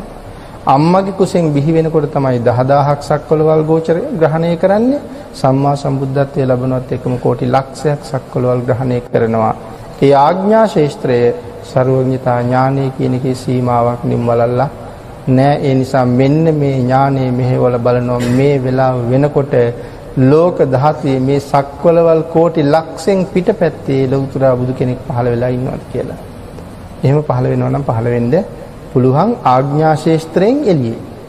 ඒ කියන්නේ ඉරවල් කෝටි ලක්ෂයක්, හඳවල් කෝටි ලක්ෂයක් පායන සීමාවෙන් එහා පැත්තේ තව බුදු කෙනෙක් පහළ වෙන්න පුළුවන්. ඒ නිසා මේ සර්වඥතා ඥානය මෙහෙවල බලනවා ඉන්නවද එහෙම කෙනෙක්? මේ වෙනකොට ලෝක විශ්වයේ සීමා පවුරු කොහෙවත් නැති මේ ඥාන ශක්තියෙන් බලනවා බුදු කෙනෙක් නම් කොහෙවත්ම නැහැ කියලා දේශනා කරනවා මහා සමය දේශනා කරන වෙලාව. ඒක ඒ තරම් ආශ්චර්යමත් මොහොතක්. විශ්ව ධාතුවේ සීමා පවුරු නැතුව බුදුවරු නැහැ. ඒ නිසා කල්පනා කරනවා එහෙමනම් තනියමම ප්‍රශ්න විසඳලා බෑ. මම බුදු කෙනෙක් නිර්මාණය කරනවා. භාග්‍යවතුන් වහන්සේ අදිෂ්ඨාන කරනවා බුදු කෙනෙක් නිර්මාණය කරන්න. ඒ අදිෂ්ඨාන ඥාන ශක්තියෙන් භාග්‍යවතුන් වහන්සේ කෙනෙක් මවනවා කරන්නේ. මවලා අදිෂ්ඨාන කරනවා ඈතින් පෙරදිග යුගන්ධර පර්වතයේ මුදුනේ චන්ද්‍ර මණ්ඩලයේ බිඳගෙන එනවා වගේ අදිෂ්ඨාන කරනවා දැන් වඩින්න ඕනේ කියලා. මේක මේ සූත්‍රයේ අති ආශ්චර්යමත් අවස්ථාවක්. යුගන්ධර පර්වතයේ මුදුනින් අපිට පේන්නේ නැහැ යුගන්ධර පර්වතේ. අවිඥාලාභීන්ට විතරයි පේන්නේ පර්වතයේ මුදුනේ චන්ද්‍ර මණ්ඩලයේ බිඳගෙන වඩිනවා වගේ තමයි අදිෂ්ඨාන කළා කියලා සඳහන් කරන්නේ. අභිඥා පාදක ධානයකට සමවැදිලා රූපාවචර සිතකින් තමයි මේ මැවීම කරන්නේ. මේ සමවදින ධානයට කියනවා අභිඥා පාදක ධානය. මේ ධානයට සමවැදිලා රූපාවචර සිතකින් තමයි මේ නිර්මාණය කරන්නේ. දැන් රූපයක්නේ නිර්මාණය කරන්න ඕනේ. ඒ නිසා රූපාවචර සිතකින් අභිඥා පාදක ධානයකින් රූපාවචර සිතකින් මේ නිර්මාණය කරනවා මේ භාග්‍යවතුන් වහන්සේ. ඈතින් වඩිනවා දැන් චන්ද්‍ර මණ්ඩලයේ දිහා. දෙවිවරු මේක දැකලා මොනවද හිතන්නේ? අන්න තවත් සඳක් මතු වුණා කියලා දෙවිවරු කල්පනා කරනවා. දැන් හඳවල් දෙකක් පායලා. දෙවියෙකුටවත් හිතාගන්න බැරි තැනක මේක තියෙන්නේ. දෙවිවරු හිතන්නේ ආන් තවක් හඳක් පෑවුවා එකපාරම කියලා. තව ටිකක් ලං වෙනකොට එළිය වැඩි. ඒ නිසා දෙවිවරු කියන හඳක් නෙමෙයි ඉරක්. චන්ද්‍රයෙක් නෙමෙයි සූර්යෙක් පායලා තියෙන්නේ. තව ටිකක් ලං වෙනකොට ඊටත් වඩා එළියයි. ඒ වෙලාවේ දෙවිවරු කියන නෑ සූර්යෙක් නෙමෙයි දේව විමානයක්. දෙවියෙකුත් නෙමෙයි දේව විමානයක්. තවත් ටිකක් ලං වෙනකොට මේගොල්ලෝ කල්පනා කරනවා නෑ දිව්‍ය පුත්‍රයෙක්. දේව විමානයක් නෙමෙයි දිව්‍ය පුත්‍රයෙක්. තව ටිකක් කල්පනා කරලා කියනවා නෑ දිව්‍ය පුත්‍රයෙක් නෙමෙයි මහා බ්‍රහ්මයෙක්. දැන් ලම් වෙන එළිය වැඩි මහා බ්‍රහ්මයෙක් වඩින්නේ කියලා කල්පනා කරනවා. හැබැයි ඉතින් මෙහෙම කල්පනා කරන්නේ පෘථග්ජන දෙවිවරු සියලු දෙනා කල්පනා කරගෙන ඉඳලා දැන් ඊළඟට කල්පනා කරනවා නෑ තවත් බුදු කෙනෙක් දැන් ළඟට ඇවිල්ලා තවත් බුදු කෙනෙක් වඩිනවා. කොහෙදෝ ඉඳලා වඩිනවා. වෙනත් සක්වලක ඉඳලා හරි බුදු කෙනෙක් වඩිනවා. ඉතින් එහෙම වුණා නම් එක බුදු කෙනෙකුගේ ගුණ දරන්න බැරි සක්වල කොහොම දරයිද කියලා අපිට හිතන්න බෑ. නමුත් පෘථග්ජන දෙවිවරු කල්පනා කරනවා තව බුදු කෙනෙක් වඩිනවා. හැබැයි ඒ වුණාට සම්‍යක් දෘෂ්ටික ආර්ය දෙවිවරු කල්පනා කරනව නැහැ. එක සක්වලක දෙවිවරු නැත්නම් මේ එක ආඥා ශේස්ත්‍රයක් ඇතුලේ බුදුවරු දෙන්නේ කොහොමවත් වැඩ ඉන්න බෑ. මේක භාග්‍යතුන් වහන්සේ රූපාවචර සිතකින් කරපු නිර්මාණයක්. නමුත් බුදු පියාණන් වහන්සේගේ කිසිම වෙනසක් නෑ බුදු පියාණන් වහන්සේමයි. එහෙමනම් භාග්‍යතුන් වහන්සේ වැඩම කරනවා කිසිම දෙවියෙකුගේ රැස් අර අපි මුලින් කතා කරුවා මහා බ්‍රහ්මයන්ගේ රශ්මි මාලාව. කිසිම දෙවියෙකුගේ රැස් භාග්‍යතුන් වහන්සේගේ අඟ ගාවටවත් කිට්ටු වෙන්නේ නෑ. බුද්ධ ශරීරයට කිට්ටු වෙන්නේ කිසිම දෙවියෙකුට කිසිම බ්‍රහ්මයෙකුට බුද්ධ වීතියට නම් බැහැගන්න ශක්තිවන්තයෝ නෑ. දැන් භාග්‍යතුන් වහන්සේ අදිෂ්ඨාන කරලා ආසනයක් පනවලා තියෙනවා. දෙන්නම බුදුවරු කියන්නේ දෙන්නම සමානයි. ඒ නිසා වඳින සිරිතක් නැහැ. ඇවිල්ලා පනවලා තිබ්බ ආසනෙන් භාග්‍යතුන් වහන්සේ වැඩ ඉන්නවා. අපි බුදු පියාණන් වහන්සේගේ රශ්මි මාලාව නිර්මාණය වෙච්ච බුදු පියාණන් වහන්සේගේ ඇඟේ වදිනවා. උන්වහන්සේගේ රශ්මි දාලාව බුදු පියාණන් වහන්සේගේ ඇඟේ වදිනවා. බුදුවරු දෙන්නෙක් සමානයි. වෙනනම් මේ රශ්මිය ඇඟේ වද්දන්න අය නැහැ. සඳහන් කරනවා මේ අති උත්තමයන් වහන්සේලාගෙන් විහිදෙන රශ්මිය අහස සිසාරා මුළු ආකාශයේම සිසාරා යන බුද්ධාලෝකයේ අකනිට්ටක් බ්‍රහ්ම ලෝකයේ දක්වා ගිහිල්ලා නැවත බඹලෝ වැදිලා ආපහු එනවා වගේ ඒ රශ්මිය හරියට අර ඔළුවට උඩ ඉඳලා විදුලි පන්දමක් ගෙහුවා වගේ නැවත සියලුම දෙවිවරුන්ගේ හිස් මත රශ්මි ධාරාව වැතිලා පැතිරලා යනවා කියලා. ඉහළට ගිහිල්ලා අකනිෂ්ඨ බ්‍රහ්ම ලෝකෙ දක්වා ගිහිල්ලා නැවත ආපහු වැටිලා හිස මත පැතිරෙනවා වගේ දැන් බුද්ධ රශ්මි ජාලාවෙන් මුළු මේ විශ්ව ධාතුවම වැහිලා තියෙනවා. කෝටි ලක්ෂයක් සක්වලවල්ම මේ දස දහසක් සක්වලවල්ම මේ රශ්මි ධාරාවෙන් ඒකාලෝකයි සඳහන් කරනවා ස්වර්ණ ගරයක් වගේ මේ වෙනකොට විශ්වය කියලා. රත්තරන් ගෘහයක්, චෛත්‍ය මන්දිරයක් වගේ මේ වෙනකොට රන්වන් පාටින් දිලිසෙනවා විශ්ව ධාතුව. ඉතින් ඊළඟට භාග්‍යතුන් වහන්සේ වැඩ ඉන්නවා. නිර්මිත බුදුරජාණන් වහන්සේ බුදු පියාණන් වහන්සේගෙන් ප්‍රශ්න අහනවා. උන්වහන්සේ ප්‍රශ්න අහනවා භාග්‍යතුන් වහන්සේ විසඳනවා. ඉතින් මහා සමය ඉදිරියට මේ ටික සඳහන් කරලා තියෙනවා. කාලය ඉවරයි කියලා සඳහන් කරන නිසා අදට ධර්ම දේශනාව නිමා කරමු.